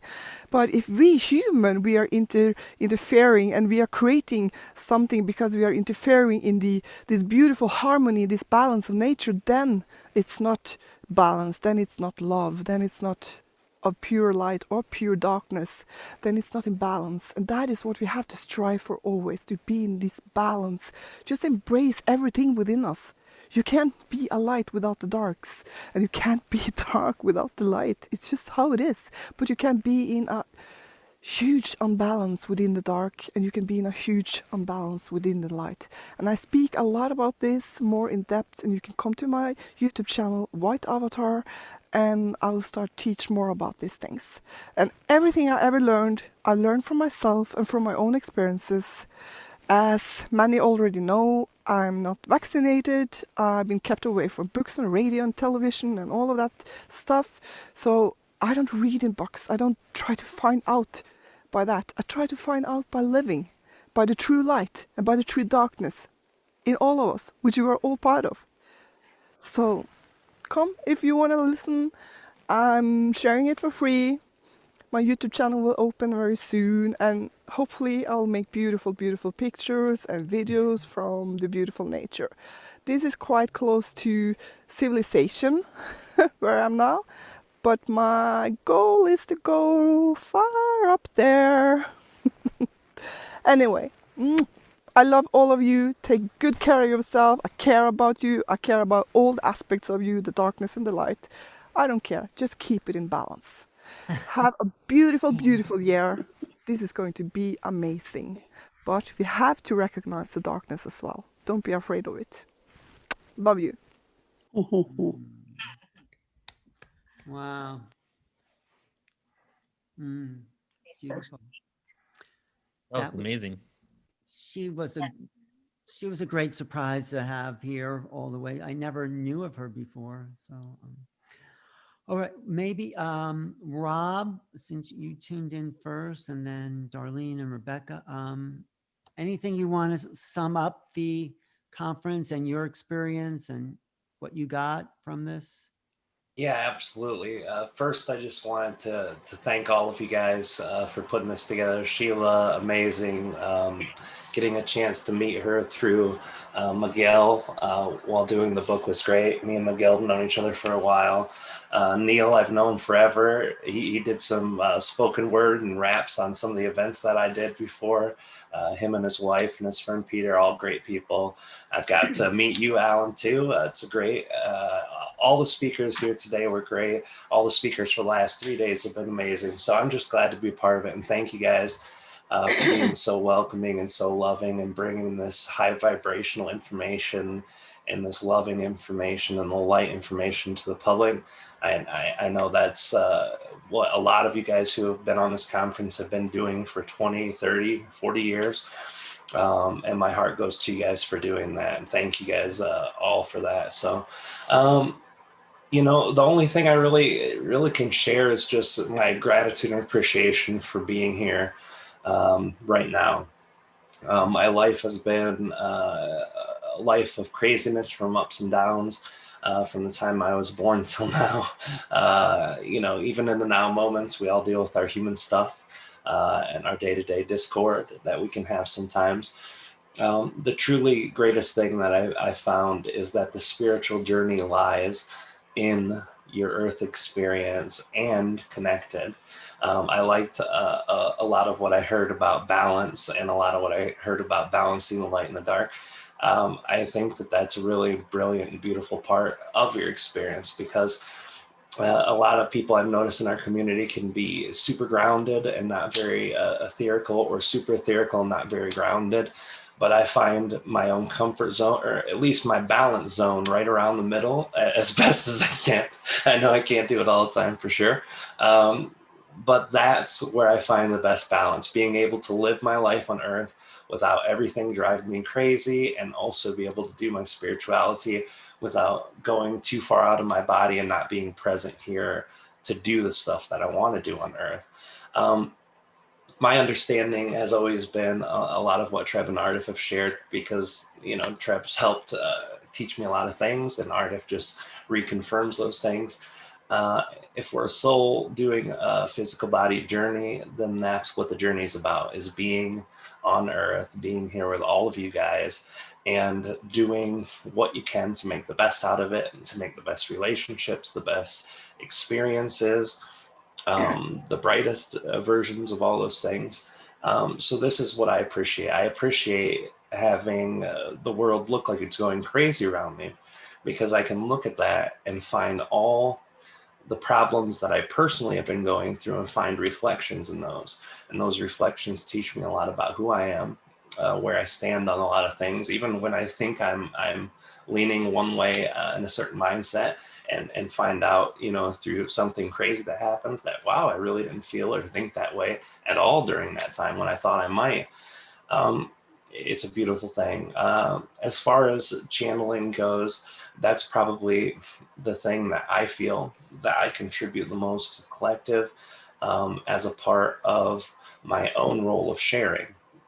And this is the thing that I feel is most important right now for everyone. There's so many people now who don't have a voice, or don't feel like they have a voice, who try to share their perspectives, their ideas, and their thoughts, and either feel like they're saying things and they're not getting heard, or feel like they don't have a voice at all. Every one of us has something important to say. Every one of us has something important to teach. Everyone has something important to learn. And if we stop assigning the roles of teachers and students to people, and if we stop assigning the roles of master and, you know, student, we find actual balance in the things that we can do in our experience too. By sitting here listening to all that I could listen to today, and all that I had the chance to listen to today, I learned a lot about some of the things I feel and some of the things I've been experiencing and not knowing why I'm feeling, and learning, oh my God, there's a reason that I've got this belief, I've got this thought, I've got this perspective. And it all balances back out to giving your voice out. And I think that's what this whole next year is going to be about. That's what the spiritual community should always be about. And that's what we're always in strive to do, is to allow the voice of everybody to have matter, and allow everybody to feel safe enough to speak. And I think this community beautifully embraces that, as all of you guys who worked to put this together have allowed people to interact and allowed the speakers to speak about things regardless of how different or similar they might be, and allowed a place for people who have beliefs that are far distant from the people in majority of the collective to actually be able to share that. So I'm just glad I'm a part of it. I really think that that's what this year is about for everybody, is speaking and listening. Those are the two things all of us got to do more. It's how we heal our collective. It's how we share the vibration, upliftment with others. And that's how we end up coming back together as a planet of people who really wants to make things work out, solve the problems of the collective, solve our personal problems, solve our neighborly problems, and solve anything that comes in front of us. So thank you guys, and I appreciate being here. Thank you and your friends for being a part of this. That's great. Absolutely. We'll do it again sometime soon. I'd love to. Wait, Darlene, are you free to talk? Are you busy channeling? I am. I just want to appreciate the fact that this was pulled together, and that Sheila wrote an amazing book that I finally finished last night. So thank you, Sheila. I had to recap everybody. I wanted to know exactly what they were doing. So I appreciate what it took to make this happen. And what I'd like to do right now, because the council has been very active in the last 3 days, so I'd like to tune into them and see where they are. Yeah, of course. Yes. Nice.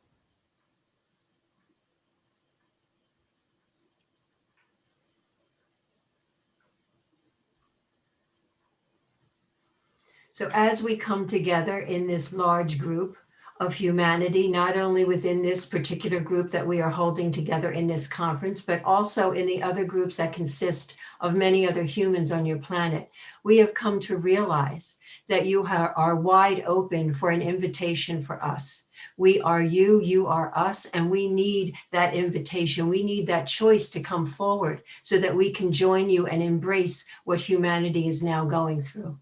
By combining your heart and your minds in that figure 8 and bringing that choice point together so that you are in a discerning place, we can join you in that understanding, that knowing of who you really are and where you have come from. There are 2 lines that are running on your planet at this time. One is the ancient line that has deep roots.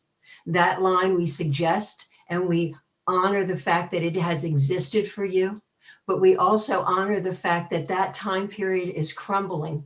It is crumbling under your feet. And it is time that you brought this in.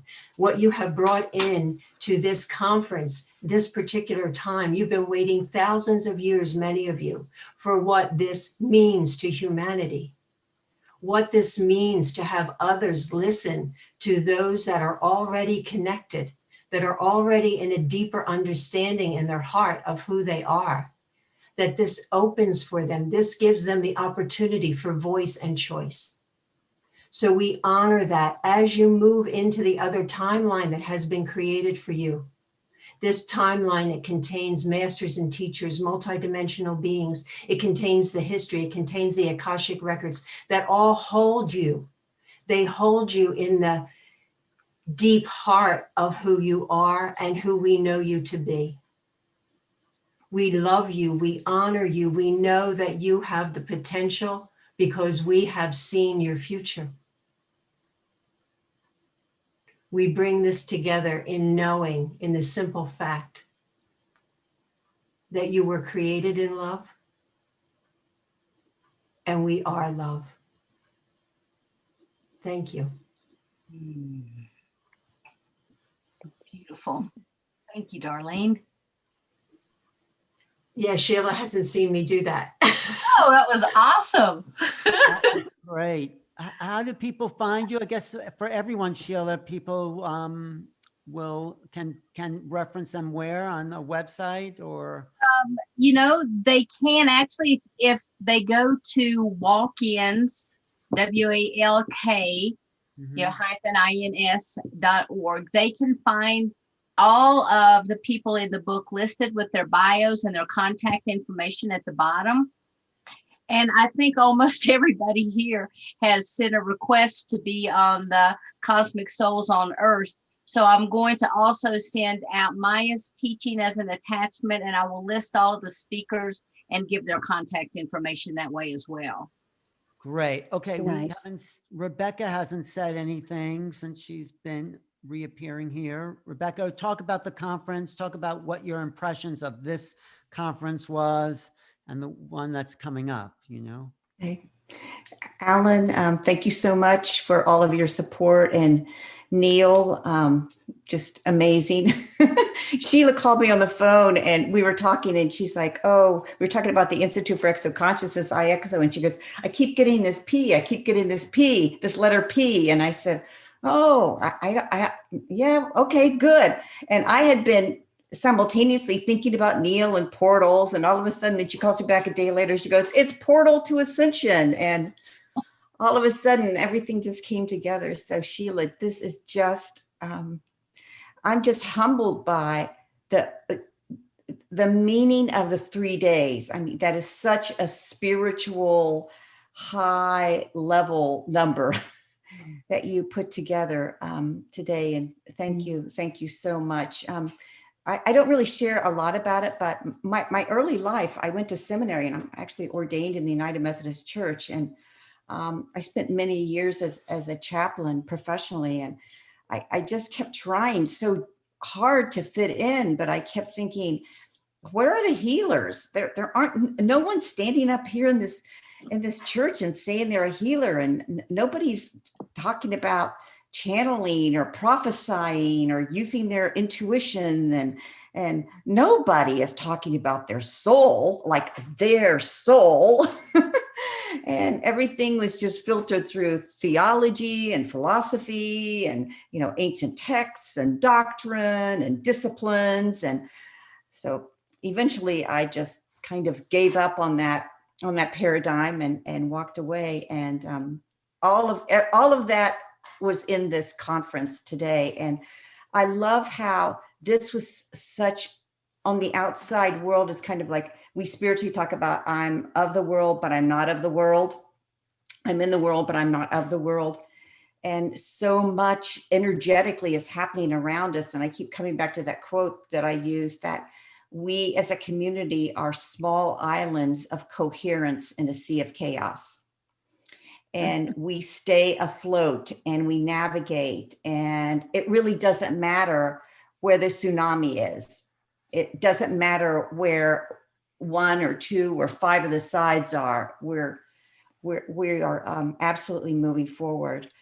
And the Institute for Exoconsciousness wants to bring forth, I guess, not only survival of humans on this planet, but also just loving humans so much that we do everything we can such that exoconscious humans can be that link here on Earth out to the cosmos, and just care about all of humanity enough to make that happen.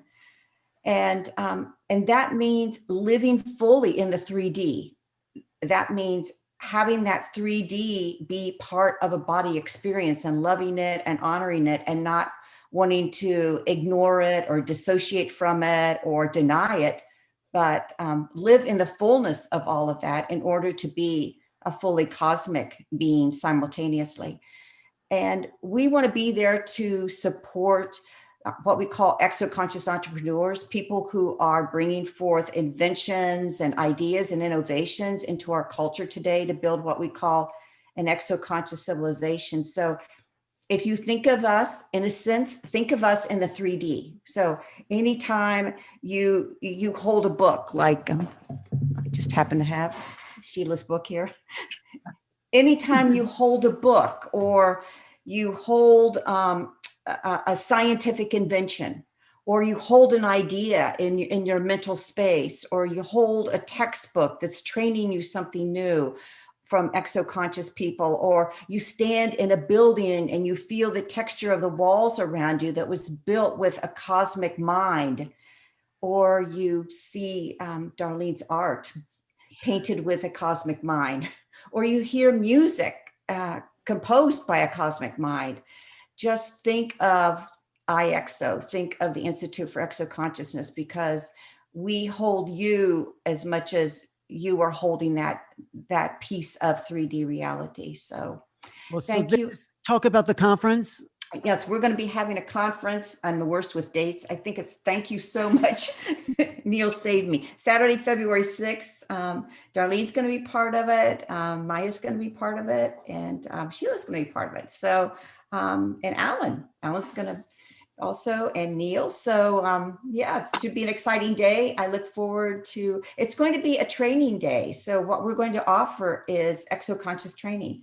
We believe that we're seeding the next generation, actually training the next generation of exoconscious entrepreneurs. So join us, please. It's going to be exciting. Thank you, Rebecca. It is exciting. Exoconsciousness is a growing movement, just like this conference is a growing movement, and we're restructuring the definitions of consciousness, really. I think that's what we're doing here. Oh, Nicole, yes, hi, good to see you again. Did you had something to say, and then I'll... Oh, I just wanted to say what a riot this was. I can't believe how much fun I had, how much I learned. Neil, I would say your presentation was the highlight for me. You synthesized so much information in such a brilliant way. And then I think that was also reflected in what Gail presented. I think, Gail, I don't know if you got to hear Neil's presentation, but there were so many synchronicities there. I would love to see you guys co-present or present one after, like asynchronous, like one after another, because that was blowing my mind. And I think the framework that we're being downloaded with to understand what we're actually, coming into. Then the second highlight of my conference was Alan saying to Neil, I didn't know what an incredible genius you were. That was so funny. I learned so much. And I just, hearing from Marilyn is such a a highlight for me. Also, Marilyn, I don't know you very well, but I always love hearing you present because I feel like you're a window for me. Like, I feel like if I am where you are at some point in my life, I will have lived a successful life. So thank you. Thank you for that. And I was just meeting with my meditation team, and we were just sort of reflecting about like the energy that's moving right now. And one of the girls, she just said, you know, sometimes when you're healing yourself, because I think I'm constantly a person who's re-looking about how to serve more and how to serve better, and how do I know that what I'm doing is actually making a difference. And this was the theme I heard this weekend. And she wrapped up our conference, and she wasn't at the conference. She said, when you are healing yourself, that is the ultimate service that you can give to others. And I thought that was really beautiful. So, and I also want to say, Rob, God, brother, you did a great job. Ardif, I could listen to Ardif all day. And when Ardif was talking about the layers of density and the transition, like that also really added to my understanding. So I feel like I've been downloaded with all of these like new ways of looking at our collective experience as exoconscious, or as walk-ins, or as like co-creators of a new sort of way of being. And I feel really empowered. And everybody here and everybody that has presented has really shifted my consciousness in a really important way. So I feel like I've been activated. I feel like I've resolved things that I was carrying, and I feel like I've been given a new direction. So in my language, we say miigwech, hapchich miigwech, gakina. Thank you to everyone. I've really grown in the past 3 days. So thank you for the experience. Wow, that sounds like light language too. Maybe it came from that. Yes. Barbara, do you have any reflections on the weekend and anything you want to add and share and what's coming up for you? Sure. Well, as I said earlier in the weekend, I am not a walk-in myself, but for a number of years, I've had tremendous appreciation for those of you who have walked in from other realms. And I honor you deeply. And I've learned so much from you, which hopefully I'll be able to share just with many people just as I go about my life. So I want to give sincere thanks to all of you walk-ins and enlightened ones for coming to Earth in the way that you did. I mean, wow, that is an amazing process. I mean, such a leap of adjustment that you took. And I really honor it. And all of you who are here just have shown that you've come through all those massive adjustments and are going on absolutely beautifully with your service. So I thank you for coming to not only this conference, but coming to Earth for the rest of your bodily, physical lives, and for enlarging our consciousness, our perceptions, our understanding, our awareness of our multidimensional reality. And great blessings are happening on Earth with all of you being here, while at the same time, all of these incredible oppositional dualities are going on, as we very well know. And they are raging on. Seems like it's intensifying day after day. But you are all bringing wonderful walk-ins, wonderful blessings to us. And so are the star children and the starseed adults and the ET human hybrids.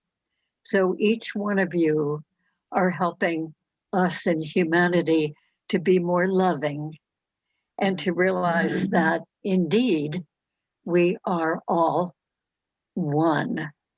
That is, we humans, you walk-ins, all the other intelligent beings in all the other realms, we are one. Thank you so much. That's so true. I'm glad you mentioned that, because we forget everyone in their own little separate boxes, but it's really one box here on my screen. And It is one consciousness. much bigger than we ever imagined. Right. Speaking for myself and most of the people I know. And consciousness is so much more vast. This conference has, well, Sheila, do you want to share? Should I share? I mean, go ahead. I just want to thank everyone for coming and for giving it your all, for sticking in there for these 3 days. For all of the audience, I have received so many beautiful letters and so many things on Messenger. I really, really appreciate it so much, all your kind words. You know, the goal of this was to be able to get the information about walk-ins out, to be able to help people who may be going through this type of situation, looking for community, looking for validation that no, you're not crazy. You might feel crazy, but no, you're not crazy. And so I am just so excited to see how everyone has come together. And I had so many letters that people had said, I feel like I've now found my home. I'm coming home. I've found my family. And so we are going to continue the conversation on this Thursday. If you haven't signed up and you want to, go to cosmicsoulsonearth.com and please drop your name in. I will be sure to get a hold of you. It take me a little bit, but I'm going to grab all the information from all of the speakers. I'll share that with everyone. And Maya's teaching on the Talika. I will be sure to send that out. And if you like what you see here, definitely go sign up for the IXO conference. We're going to continue that discussion. You're going to find all of the support, all the resources that are out there to help you as you are beginning to integrate.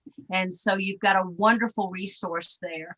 Also, I just want to, I guess I'll turn it back over to Alan, and then we have Phil who's going to give us closing prayer, and then Neil is going to rock us to a different vibration with some more of his awesome poetry. So just my heart's running so full and just overflowing. Thank you so much. Well, thank you, Sheila, Thank for you. connecting, Thank you very much. bringing all these beautiful people together. And for me, I learned a lot more than I thought, another conference, but no, this was different. This was dimensions of spirituality that I hadn't considered before, and levels of consciousness. We say it's all consciousness, but when we dissect it, we see it's consciousness is a lot more developed and complex than just this physical world. It's like, in the physical world, your radio is just tuned to one dial. When we take in this whole realm of differentiations of consciousness and channeling, walk-ins and ETs, and I don't know, whoever else is out there, interdimensionals, it's like there are so many stations, so many internet frequencies that this incredible vehicle that we have can start to pick up.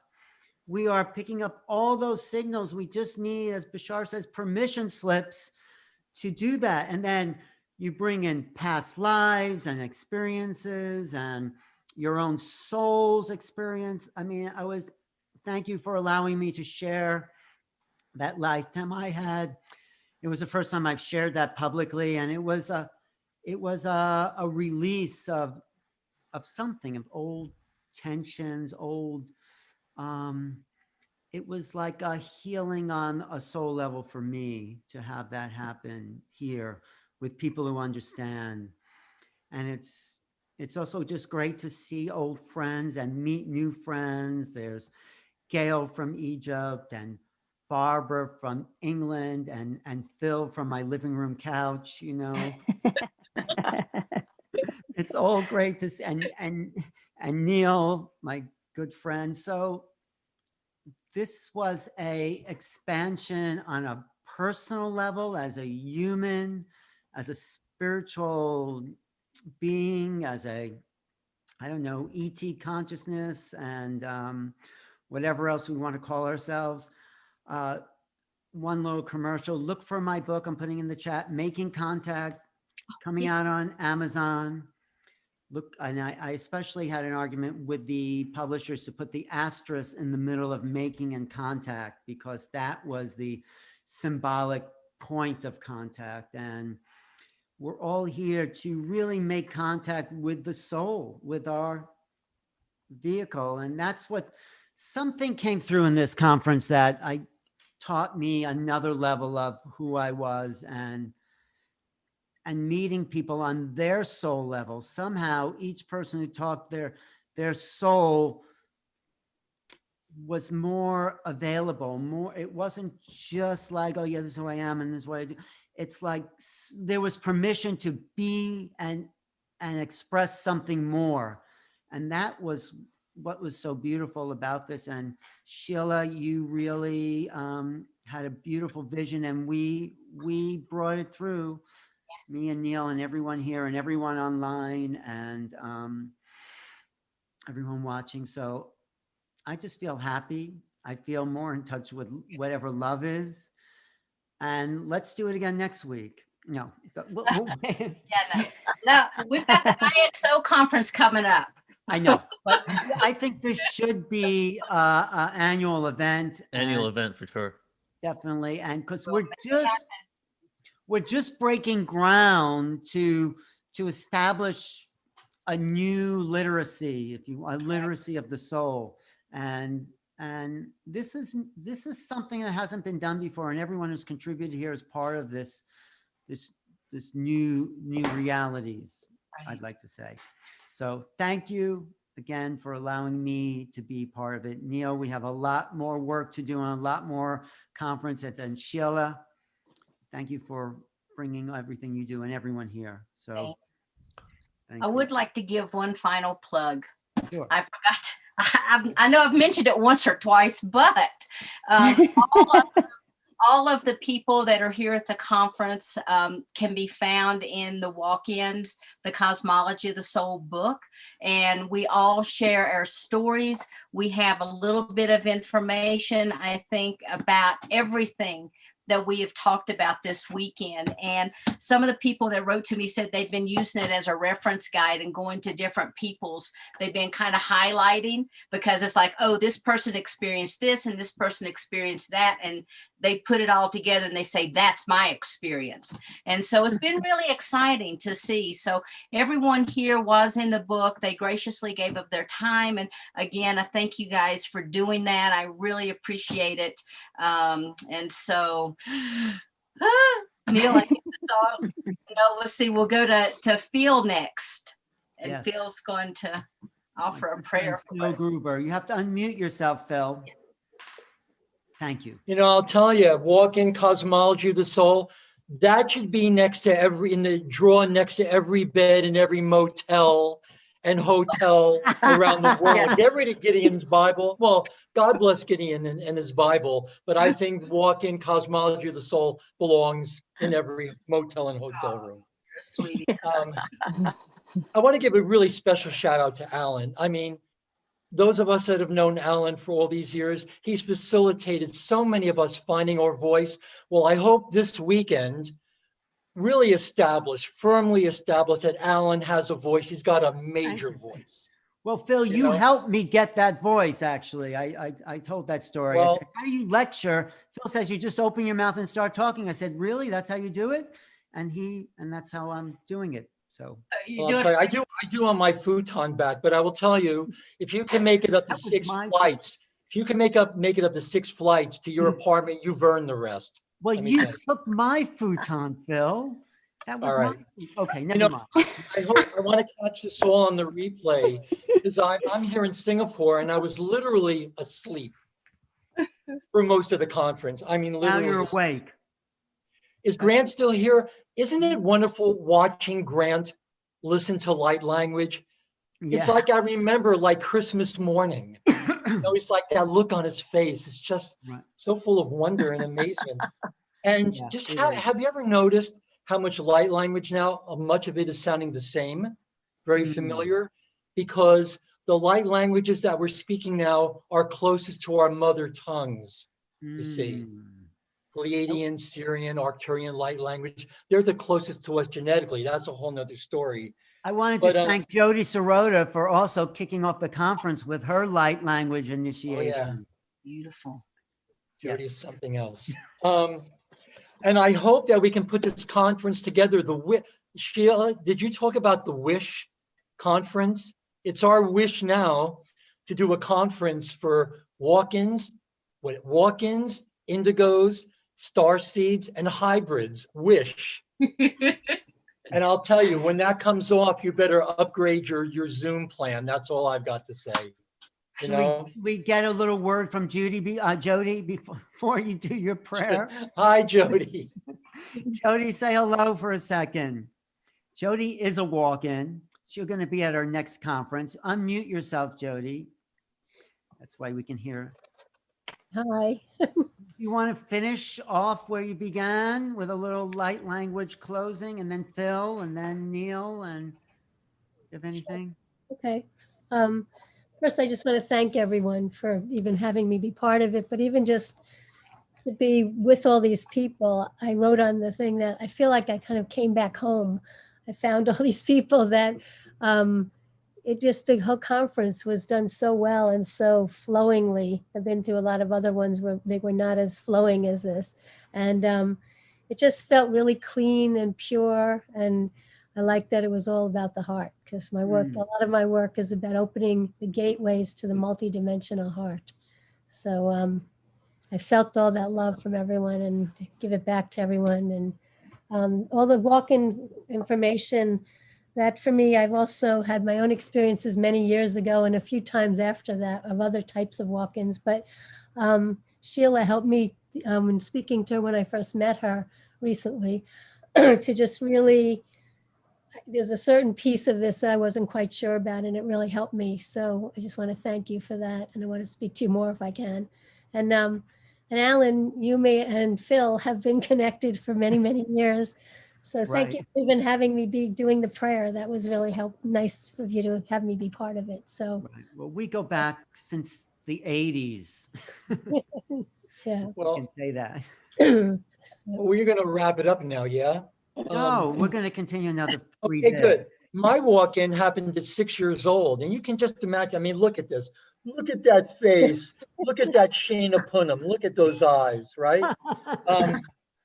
And it was really, can you imagine reconciling, having conversations with higher beings and watching Howdy Doody at the same time? I mean, this was a real challenge. But what I've learned from what I've seen this weekend, first and foremost, not just anyone can be a squirrel, right? A squirrel? That's a squirrel. Don't you remember? I Jeremy, remember, right? that is embedded Not just in anyone me. can be a squirrel, Yes. and that's the truth, and it's okay. The walk-in phenomenon is one of the least understood experiential phenomenons of our time. And because of this conference, we're really beginning to learn so much more about this very, very important aspect. We understand now a lot more about indigo, starseeds, much of our lost history. John von Rysbrook, in The Adornment of the Spiritual Marriage, says knowledge of ourselves teaches us whence we come, where we are, and whither we are going. That we are from God, but we are in a state of exile. Well, we have been the lost princesses, the lost brides, the sleeping beauties, the spiritual exiles. But when the temple in man, woman is rebuilt, and it's going to be rebuilt with knowledge and wisdom and love, of course, gratitude for all the gifts of spirit, she, the Shekinah will return in her dazzling white radiance as the liberator, as the liberating angel, liberating matter from its bondage. We're learning who we are. So the prayer that I want to... Oh, wait, I think Jody was going to do a prayer first before you. Oh, okay. And then you can Cool. jump in, Jody, and then unless That's Jody wants great. to. Go ahead, Jody, let's do some light, and then Phil can close, Okay. and Neil. Okay, lovely, thanks. So I'll do light language for the purpose of opening up the gateway to the multidimensional heart so that we can all feel more of that love that already exists, but to remember that we have that whole connection and that we are that energy.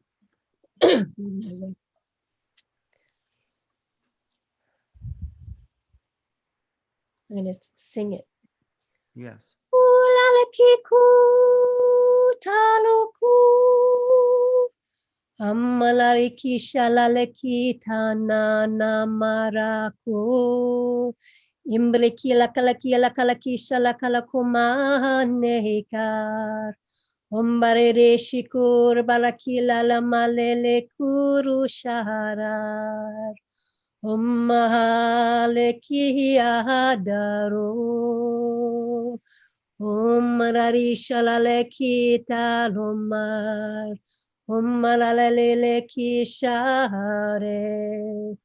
Maheshiti Kyangwakyante Tokolamalaki Malakaturu Maraki Zarishia Kura Kalaki Malakalakli Malakita Namayatano Amaraki Shalabalaki Saya Mahaina no Manguru no Marur Lula lela lula le kila lele kururu basharo amani mashalakiela malakitar unomuru kushua kwatiana rukurishanane. We speak to your hearts, we speak to your souls, we speak to your body, your mind, your spirit, all of the source of which you are, to remember the fullness of your multidimensional being, and to experience that all in this human experience. Bashalama lakila katukuruka, to join all hearts together now of all that are participating, the speakers as well as everyone who's here now on this, with everyone here at this moment, and to extend that and expand that out into the world. Ashala lakiala lakiala kurumokuru, askia sorushukura kira. Amaraki, Amalaki, Ramaki, Aha, Matea, Matea, Matea, which means love.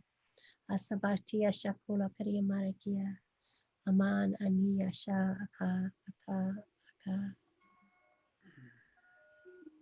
Thank you. Thank you.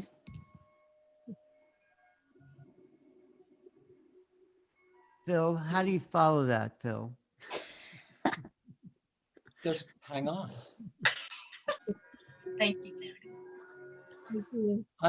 Thank you so much, Jody. You know, like when you come in out of the cold and you get that first blast of warm air from that fireplace, you know how you feel when you bring that comforter up, you know? It's beautiful. Thank you, Jody. Glad you're here, Jody. So I'm going to make this very short and very sweet. Can you all hear that? Yes, good.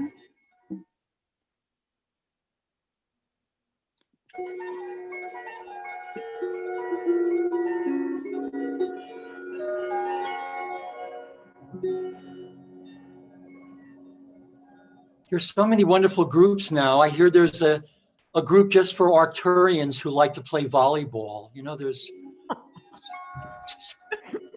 we have so much support now from each other. You know, we are truly feathers in each other's wings.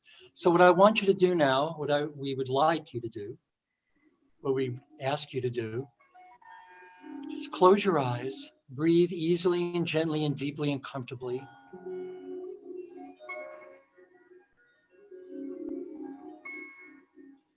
And there's so much to be grateful for, because one of the real secrets of gratitude is that it is a magnetic force. Read Wallace Wattles, The Science of Getting Rich. Success through creative thought. Gratitude is a magnetic force which unites your solar plexus and your brain in your heart space. And that's where the gratitude is felt, and that's where it is extended to the world. So much to be grateful for.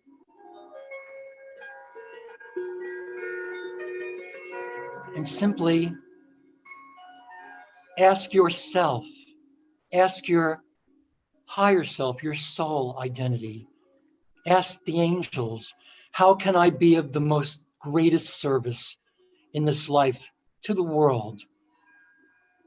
What can I be made to see, to feel, to know, to go, where I can be of the most dedicated, sincere service to myself, to each other, to God, to the world?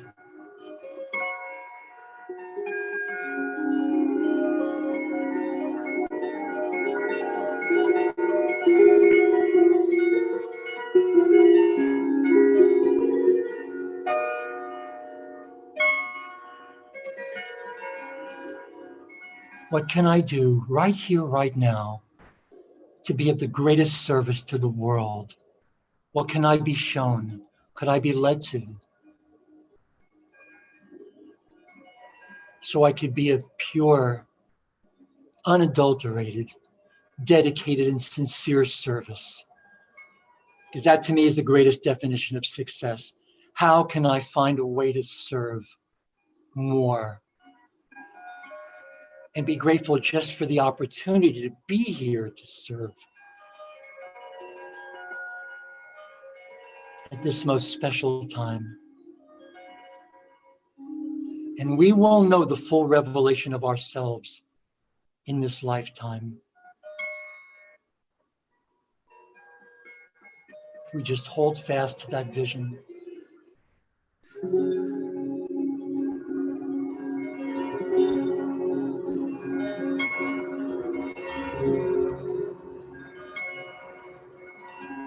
And so it is, here now, forever and always, in eternal, abiding, reverent love of the eternal All One. Blessed be all embracing, given forth from the still point of eternal peace, spoken as it is stated.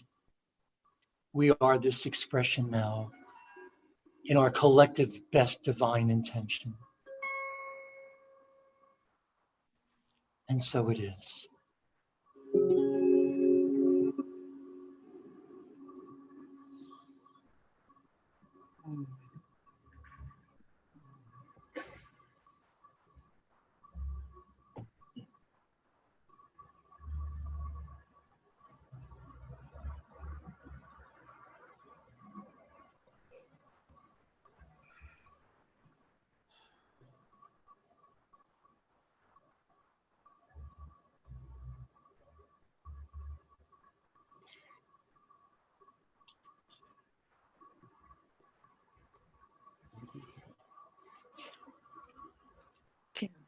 Jody, you can open for me anytime.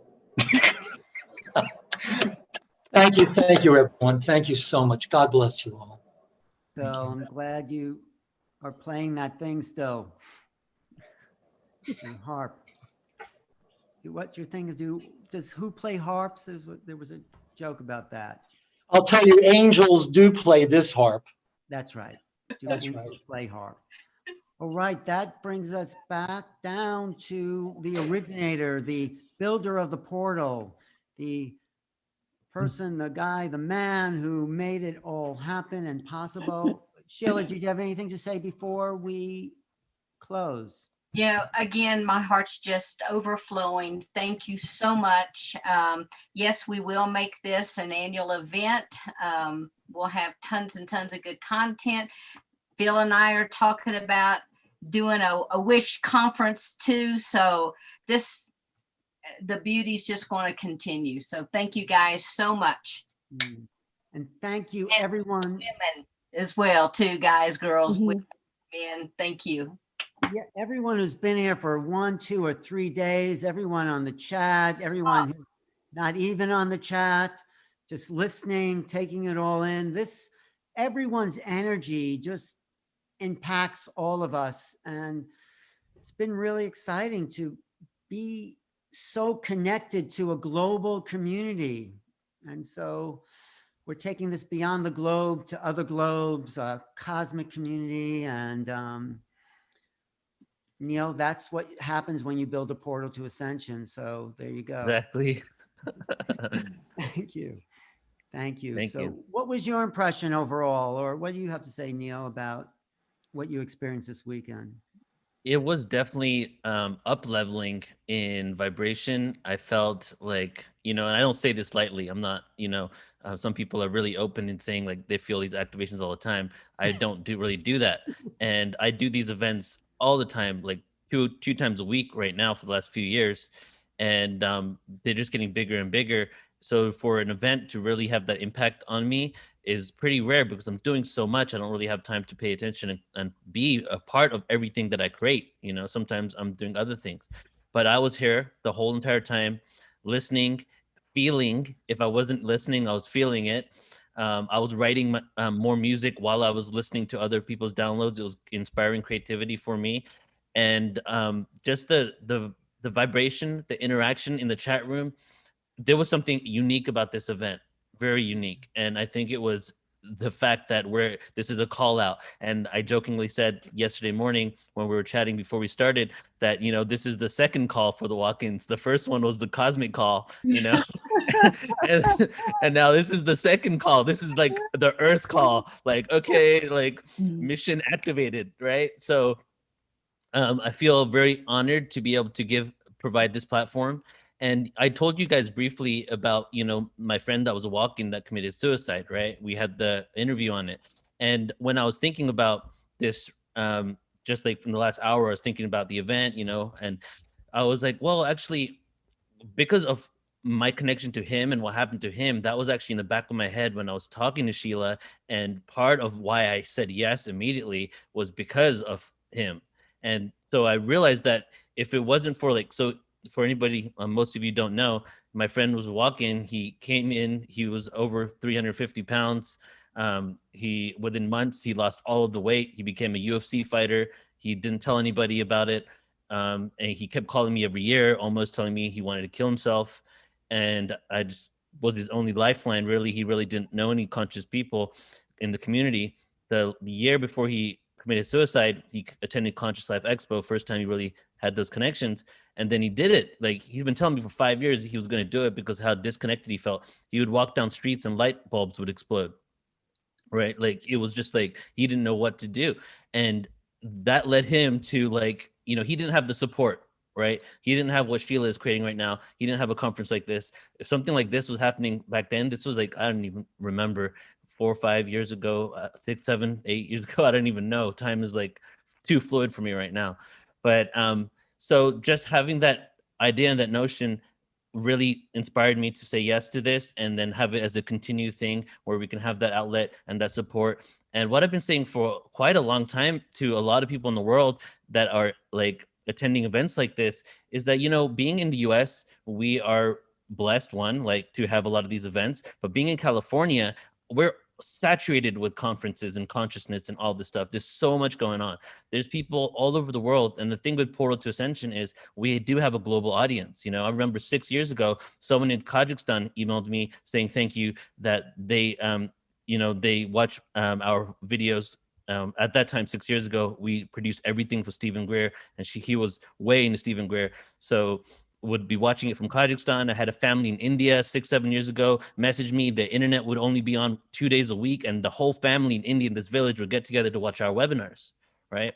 So I really want to be able to bridge the gap with Portal to Ascension, and I feel we've actually done that, and bringing all these communities all over the world, and realizing that even though, like, Alan, for example, you attend a lot of conferences, you're like MC, you're all over the US, you're going to Sedona, right? So we neglect to realize that there's so many people that don't have that outlet, they don't have that support. They might be the only one in the village, right, that has this kind of awareness, and they feel lonely. So this is what not only this event's for, but that's what Portal to Ascension is really for. We're here to be that one-stop shop for consciousness. I used to jokingly say, I don't really say this anymore, but I'll say it now, that, when people start waking up and walking around like chickens with their heads cut off, we're going to be the portal. So, and it's because, like, what it took me 20 years to get to this point, it's taking people 2 months, 1 year, right? They're just getting there now. It took me 20 years of research to get to this point. And it's just, the information is there, the download is there, the activation is being embedded in them when they're born. So right now, I don't like to say time is accelerating, because time is a construct, but consciousness is expanding, and the manifestation of that is we feel time is expanding, time is going faster. We just have so much stimuli, we're processing it all right now, and I feel it's all coming to be processed. Everything from the Orion Wars and back before, all this karma is getting ready now to be deposited into the central black hole and recycled, so that we can kind of start afresh at this new level. And I feel that this event was one of those, milestones in that creation. Yes, it was an upgrade for sure. It was a vibratory upgrade. And so you're going to do a poem and then we're going to Yes. say goodbye, because I don't think any one of us want to leave. It's like, I who know, wants to right? get out of a it's like getting out of a warm bath. Who wants to? That's so funny. Yeah, so what I'm gonna do actually is we're gonna be here for another 9 minutes or so while I'm doing this, because this is gonna be something unique that's gonna tie everything together through spoken word and meditation. But first of all, I want to plug this one more time: Sound Healing Activation Conference. I did ask Phil to be a part of it. He gave me the thumbs up yesterday in the panel. So I think if you're asleep, Phil, you can pre-record, but I would love for you to be there. I will be But, there. I Okay, will be cool. there. So Alan and I are going to co-host this. This is going to be next week. It's free or by donation. We have Light Body Sound, Ben Carroll. He's going to be singing and doing bowls. Peter Sterling on the harp. Michael Brandt de Maria on flute. Stephen Halpern, Phil Gruber, Alan, myself. I'm looking for 2 female sound healers. The 2 female sound healers that had dropped out. So if you know Jody is anybody a sound healer. Why don't we get Jody? who's set up for online sessions, yeah. Okay, let's do it. So we'll talk about that later. So please do continue your experience and integrate the vibration with this sound healing conference that's coming up next week. Everybody will get an email for that. Okay, so now we're going to go ahead, Alan. No, when you finish your poem, are you just going to click and we're all going to disappear? Is that what's No, gonna no, happen? I'm going to just say thank you, and then we can all do what we've been doing the last couple of days, just saying our last goodbyes and giving love and all that. Because Does that work? also it's like we're all in like a vibration here. Yeah. As you close and we say goodbye, it's like just everyone go into themselves and just let the whole conference resonate within you and feel what we've all witnessed collectively and been a part of and shared and participated in. So something's 100%. happening for us, all of us. And I'll lead a little meditation. So what we're going to do right now, as I said, it's going to be around 9 minutes long, just to let everyone know, is firstly, I'm going to show you, this was the next slide of my presentation, which was my poem that I made for Lisa Royale Holt called The Prism of Lyra, based on her book. And I did an event with her, and then I made this poem and gave it to her. And this is about, we're talking about galactic origins, basically. We're talking about the depth of the human soul. So this poem, I'm just going to keep the slides up here and you can go through it with me. And we're going to go on a journey through our galactic origins to Earth, right? And then after that, go ahead. Why don't we get Lisa Royale to a conference? Have you reached out? Yeah, I've been trying. Last year, a couple of years, she said that she wasn't doing anything besides her own stuff for 2 years. So I'm going to hit her up. But yes, we should. So I'm going to do this poem, and it's just, hold on to the words, read along with it. And we're going to be going through these galactic origins from Lyra to Earth. And then afterwards, I'm going to do my poem called The 9 Hells. And there's indigenous places, indigenous cultures in the world that have said that we're exiting the 9th hell. And so does, Dante's Inferno also has 9 hells. So what I'm going to do in this poem is going to be very empowering in that poem. However, it's going to be talking about all the what we could call the yuck, the strife, the struggle of Earth in this human experience. And through that, we're going to put all of that out on the table to be deposited into the central sun. And then we're going to do the meditation in which we are going to zoom out of this planet, zoom out of the galaxy, out of the universe, out of the multiverse, until all we see is the single dot. And we're going to give our energy and our love to all of creation. And then that's going to end with one final spoken word piece. So, okay, here we go. This one is called The Prism of Lyra. And as I said, it is the story of our galactic origins. I rhythmically scratch records. Visionary mass appeal. Holistically heal the resonance of a presence. Allow yourself to feel. Fragmentation of source. Self-wishing to experience was all from one thought of what if? Could I be this? The polar opposite. Through the prism we came. Created a prison of the brain. Enslaved? You don't think so? There are no victims in this show. We're all playing a role. Ego, learn to let it go. Let the soul flow from the crown to the root. I'm letting you know it is only conceptual. Experience allows wisdom to grow. Embrace the ignorance that spreads from the elitist control. You see, when the Syrians descended into this density, the Lyrans came, looking for a place to incarnate and name a species and a race to hold the souls of they who are interdimensional entities. Integration being the third point, anoint the Christ consciousness sacred geometry to protect the kids of the universe being only one galaxy. Moving closer to the center by raising our frequency, I frequently see infinite possibilities, a contractual planet with the masses on their knees. The snake in the Bible will be found to be the positivity, polarized by the Syrians who knew about free will, gave us the choice from the blue or red pill. The Lyrans were enraged. They wanted us to keep us ingrained in oneness and fifth dimensional grace. Instead, into darkness we came, so that one day we can transcend and regain remembrance of our place in this intergalactic plane of extraterrestrials, just to name a few: Arcturians, Pleiadians, and Syrians, who genetically mutated early man too, create a perfect embodiment of who they are, using Stargate souls coming through stars, entering the womb to embark on a journey through the dark to once again spark and ignite the flame, rearrange the neural networks in the brain to achieve enlightenment. The universe is abundance. Together we will live the cosmic dance, the interdimensional manifestation of man. ET incarnates, known as light workers. We're here to transform this land. And now we will enter the realm of the nine hells. Can we just applaud for a second? I'm just applauding. Yeah, thanks. Thanks. So that was the story of galactic origins and the story of the Lyrans. And, you know, there's a lot of things missing in there because it's a huge, long story, but that's the gist of it.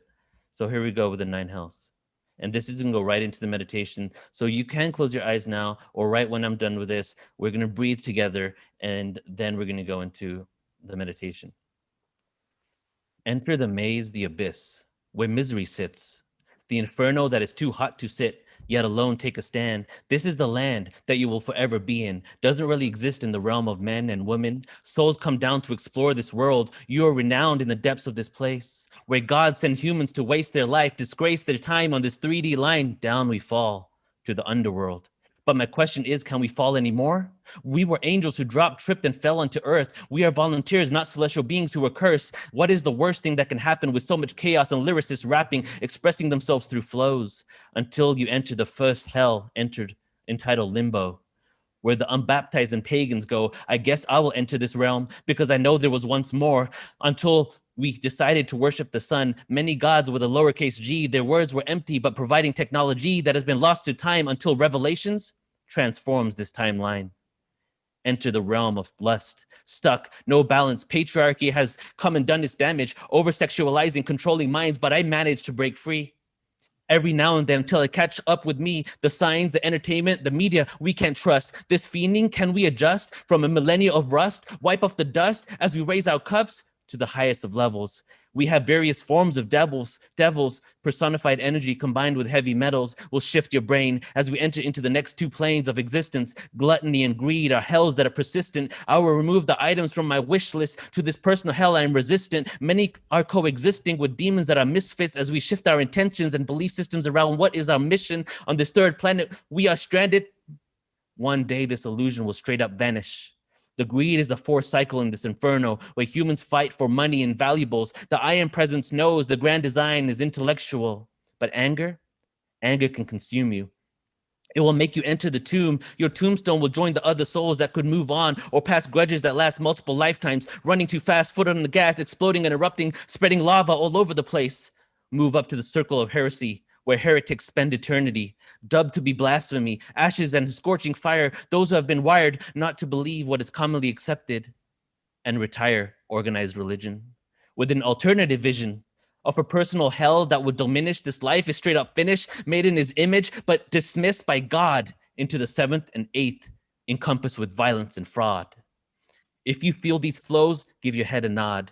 Ground into the earth with the copper rod. Conscious awareness will never be outlawed. I applaud the ways you move through this maze. And at the end of the tunnel, there's light at the end of the day. Climbing up the hierarchy into the ninth hell of treachery, the last aspect of duality, needed before the extrasensory gifts come online. DNA strands activate in the vibration inside. Each one of us will rise as life moves on from struggle to joy and fun. And we enter the sixth sun. Take a deep breath in. And as all the people on social media, there's a good 100 people so tuning in on social media. We have another 50 or 60 still left in the room. In this moment here, we're all just going to breathe naturally. You know, Emma Louise had said earlier about the darkness. There's a line from the Rig Veda that says the darkness teaches us the beauty of light, right? So when I read that line, I came up with my own understanding, and I realized that the most unconditional light, the most unconditional thing the light has ever done is to allow the darkness to live within it. They're not separate at all. It's one. The most unconditional thing the light has done is allow the darkness to thrive because of the experiences that it is allowing and the contrast that we're receiving from it. So continue to breathe. And in this moment, we're not attempting to change the reality through our breath. We're not attempting to change the reality through our thoughts and mind. We're going to accept reality and this moment as it is by our natural breath. Breathing in through the nose, out through the mouth.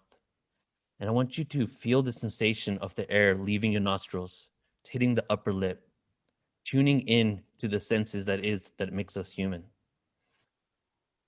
Keep your eyes closed and continue to breathe. As we all sit in our respective places on earth, we begin to levitate our consciousness, connected to our body at all times, but also paradoxically out of our body, moving into the atmosphere.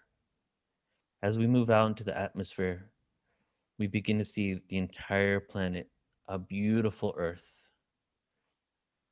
Mother Earth that has graced us and allowed us to live on this planet, provides us with so much beauty and so much unconditional love. We move out and we keep our hands up and we feel our energy passing through our body as we breathe in and out, just accepting the universe and the cosmos as it is. Chaos, harmony, order, disorder, love, hate, all that is, all the energy and all the emotions and all the frequencies.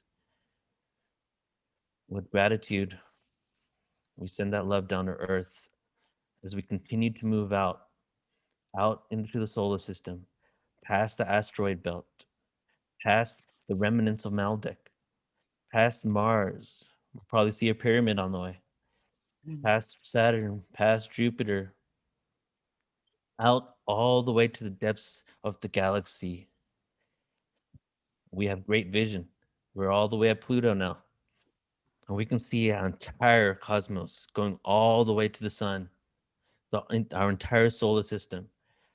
And as we sit there in a meditative pose, giving our energy to the whole solar system, we extend gratitude to the drama and the play that has unfolded in our solar system for millions and millions of years. That every single thing that has happened has led to our experience now in this planet, on this planet, in this moment, on this platform, on this webinar.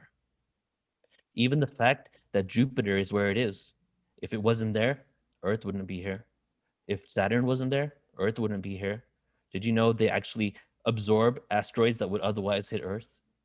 Everything in our solar system is created perfectly in order to allow for this amazing, thriving experience on Earth. And as we sit or stand at the end of our solar system, we give energy and we give gratitude.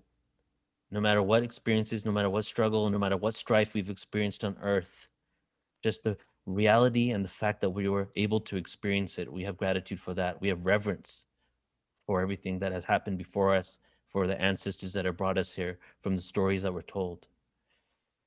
And as we're sending energy, we feel ourselves going through subspace faster than the speed of light, out of our entire galaxy. And we see the beautiful Milky Way galaxy spinning with fractal arms and the light in the center. So much light in the center, the central sun, the Zeus of creation, the sun that will blind you by looking directly at it. However, it is masking the supermassive black hole that all things within our galaxy are orbiting around, that we are orbiting around. The seed of God. And we feel the love and the gratitude in our hearts for our galaxy and for the experience and the karmic cycle that we're all a part of, and the collective family, and the ETs and the races, and the serpentine beings and the dragons and all the other races that have played their roles within our galaxy in creating this karmic cycle of experience. And as we do that, we now go out into the universe, continuing to give our energy and give our love to the entire universe, to all of creation. And we continue to move further and further and further back until our universe becomes one dot out of many dots. Infinite dots everywhere. Infinite dots and multiverses of creation, where entire universes, laws of physics are completely different than the laws of physics in our universe. Entire water universes. So much variation, so much diversity, and infinite parallel realities. And all we can do is accept and be in awe of the reverence of who we are and our divine spark and the fact that we even exist within this reality. We take a deep breath in. And as you exhale all the love and the gratitude and reverence that you can have in your heart to all of creation, to every single one of those dots, to every single being, to every single sentient being, to every single thing that we believe is unconscious, but truly everything is conscious. From the rock that needs to be in its place in order to give us the experience of beauty, to the mountain, to the person, to the animal, to the beings that brought us to this planet, to all of creation and the galactic beings that donated DNA in order for us to have this genetic experiment of Earth. We give thanks. We give thanks. Now we're going to do one Om all together, and then I'm going to end it with one final spoken word piece. Take a deep breath in, 2 deep breaths in before we do Om. So deep breath in and exhale it out. You can let it go with a sigh if you like. Another deep breath in, and then out with a sigh if you like.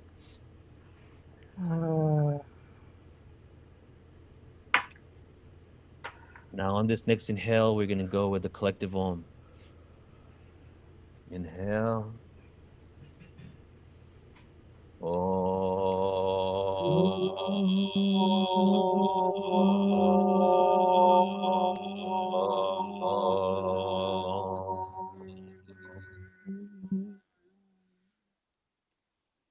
So are we one yet?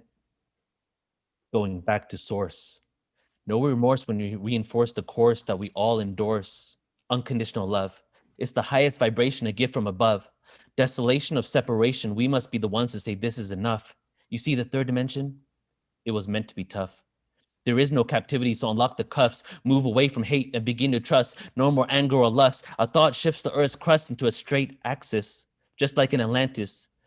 Stop causing damage and learn to manage self-realization. When people start to vanish when we change our intentions and join the like-minded souls in the 5th dimension, this is the beginning of our oversoul mission. What is it that you envision for the future incarnations? The Christ consciousness has arisen. Tear the perception of being in prison, this industrial system, slumber of opposites. Duality where we get lost and forget how to circumvent and achieve liberation. The curiosity won't last for long at all. As we move to the aquatic age, break free from the 3rd dimensional cage of limitations, Freemasons being misplaced in this illusionary reality, governing authorities, there will be no more war. Co-create a love ambassador, open the doors. Life isn't supposed to be a chore. No getting on your knees, worshiping entities from the floor. The message is simple, man. We don't need to know anymore. We are the ones that we've been waiting for. Thank you. We've been waiting for. Love you all. That's great. That's been the theme of the weekend. That's great, Neil. Thank you. Thank you. Are we finishing up? I was thinking maybe there's still 51 minus 12. There's still people here with us. Do we want to bring them all on screen? Is that too much, or just say hello? No, we can do that. Yeah, let's do it. If people want Party to. that never ends. Yeah, and if you don't want to start your camera, don't. But I'll make everybody have the opportunity to do so. Say hello. I mean, whatever, and then we'll have to leave eventually. The conference will finish at some point, I suppose. But I want to thank everyone for being here all these days with us, and let me make it gallery for everyone here. so we Mhm. can see everybody's faces. Yeah. Anyway, just to see who's been with us, and there's been like 100 people throughout the whole weekend. So these are people here down for the very last part of it. And Yeah, know, so everybody, I'm making everybody a presenter now. If you would like to, you can go ahead and start your camera. yes, and thank you all. And it's just a great community we have. And there's our community. Thank you, Sheila. Thank you, Sheila. That's great. Thanks, Don, for And your I love your comments. fairy hair. Oh, thank you. I do too. I said, if I'm going gray, I'm doing it with a sparkle. And thank you for your comments, and Pamela and Felicia. Alicia, hey. Yes, Rachel, Jane. These are our hardcore people. Yeah, definitely. Yeah, thanks. Well, this Oh, is we our- gotta take a picture. Yeah, it's our community. Okay, if anybody has not started the camera and they want to do so, go ahead and do it right now because I'm gonna take a little photo.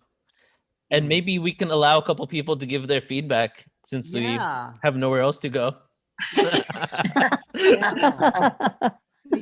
Leanne wants to give some feedback. Was that your hand raised? Unmute yourself, Leanne. Offer this, even though I'm still young yet and I don't know what I'm saying, but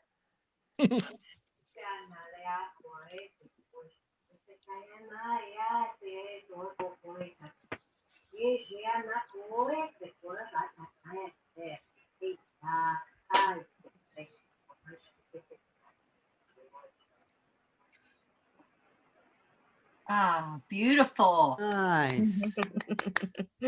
Great. You're young, you said? How old are you? well, I think I don't know. I'm a baby and I'm a million years old. I have no idea. I Okay, know- doesn't matter. It's okay, it's all good. Anybody else want to share anything?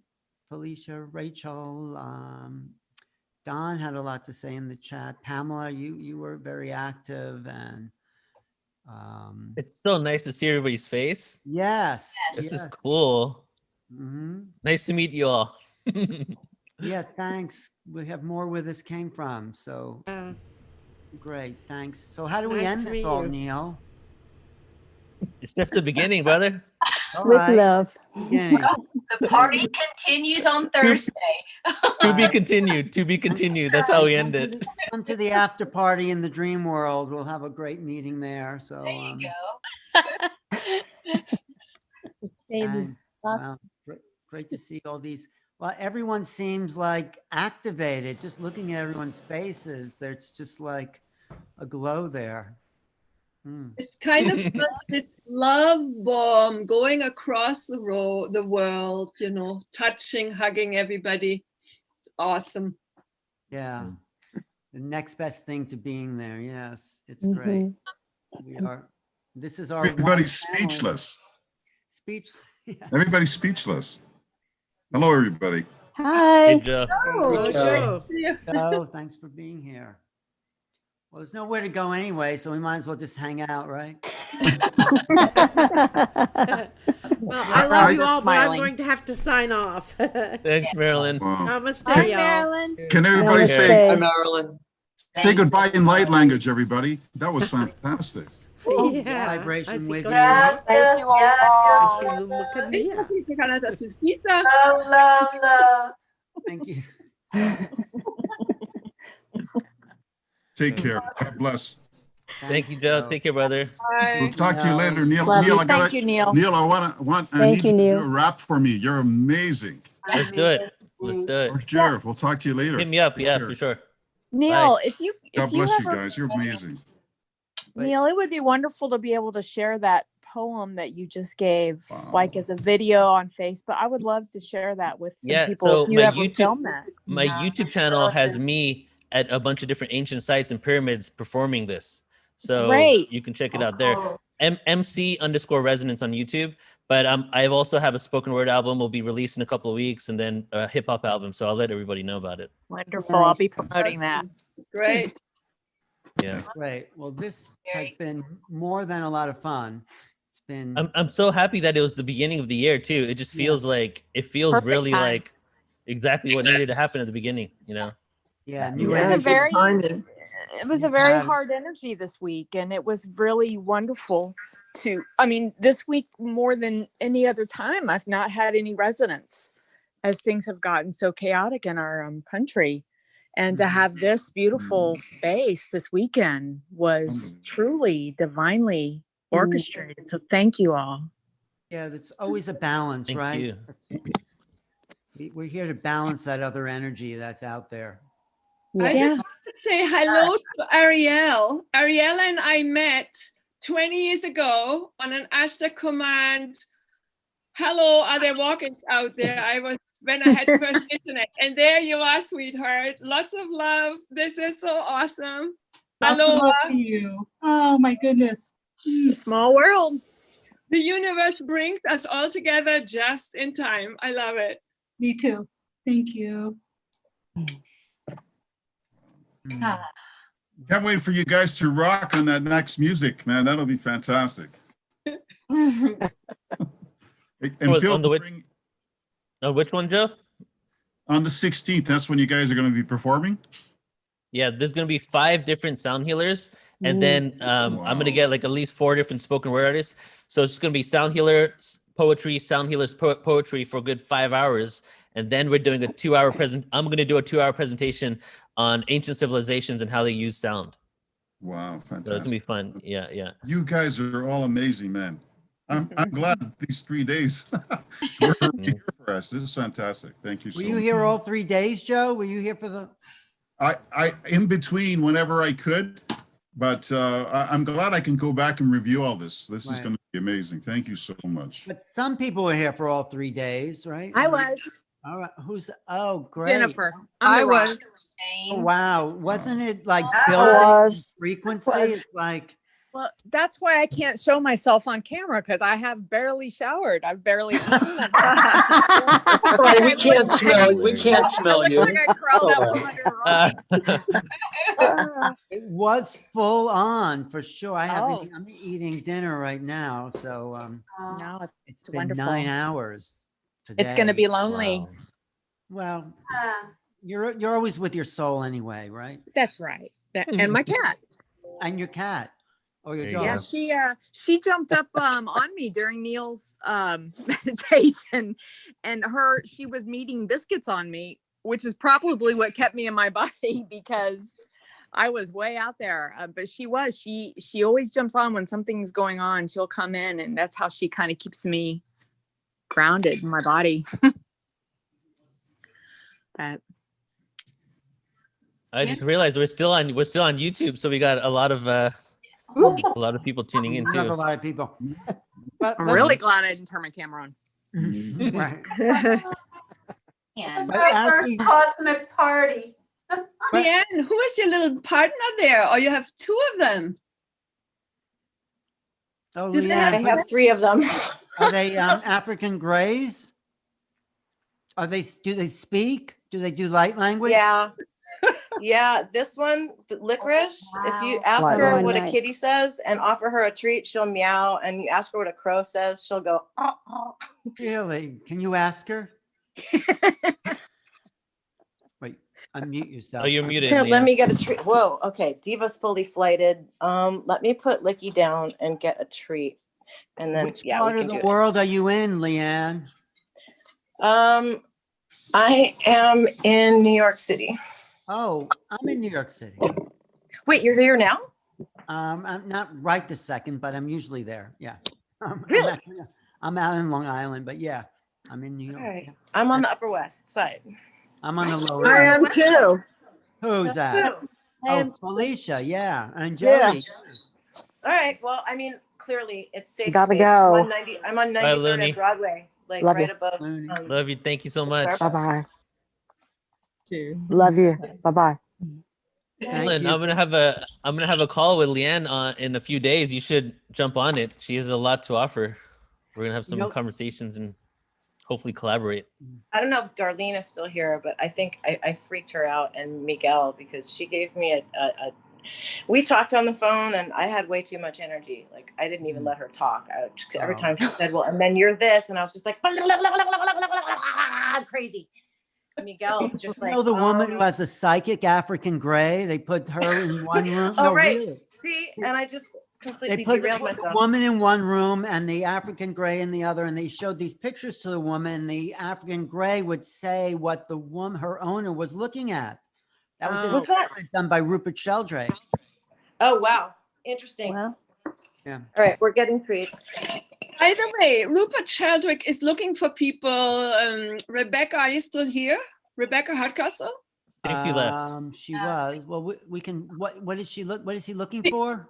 No, because Rupert has this experiment that he looks for volunteers for.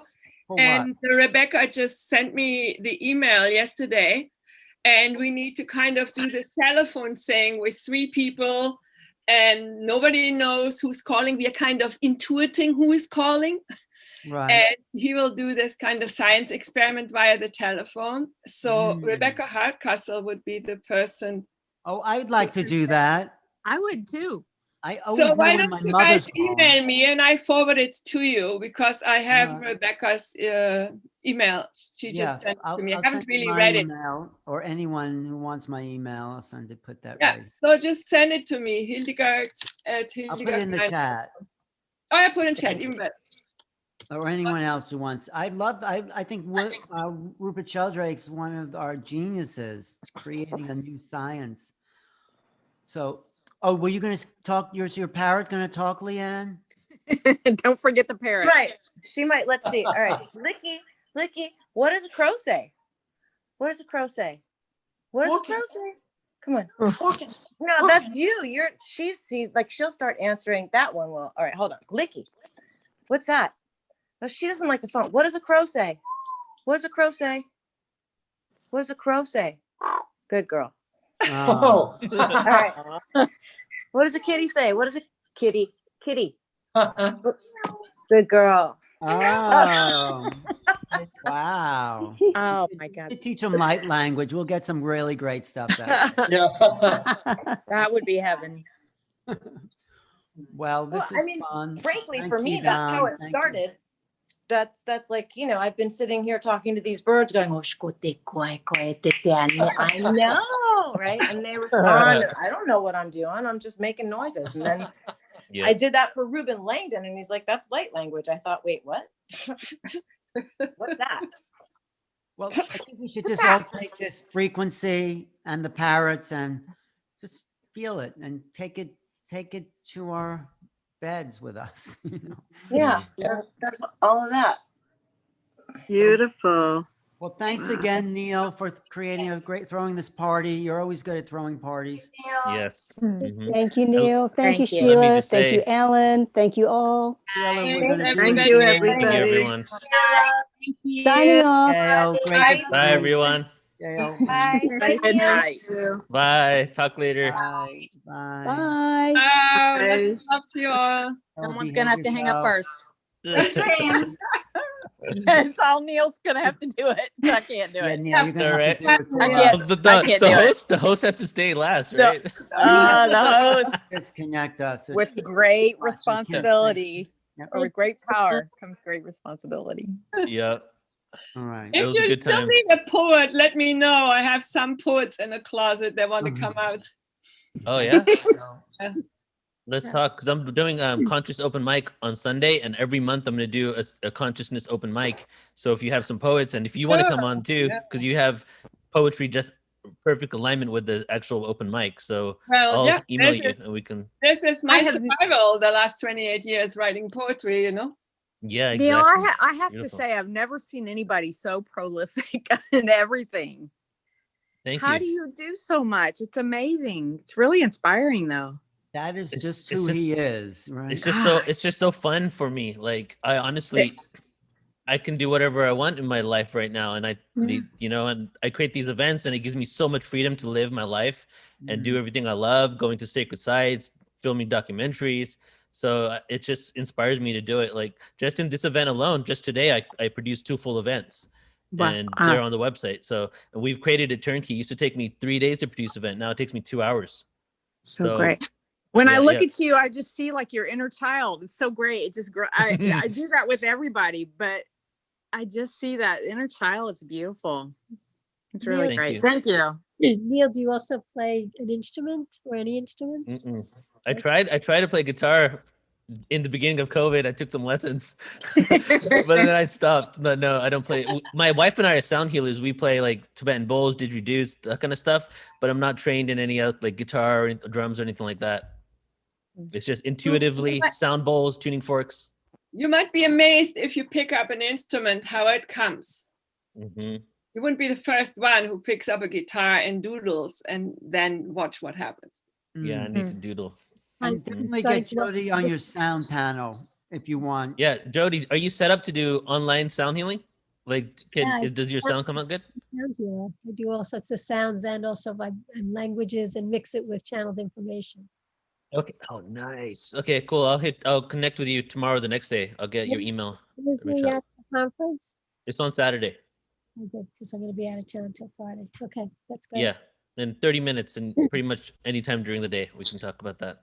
Okay, great. Thank you. Mm-hmm. I'll hit I the guess button, Neil. this is it, everybody. I know, right? Okay. Love you all so much. Thank you very much. Talk later. Love you too. Okay. Bye-bye. Bye. Bye. Have a good night. Ellen. Bye. Thank Thank you. you, Hildegard. Bye. Sheila, love you. All right. Gwen.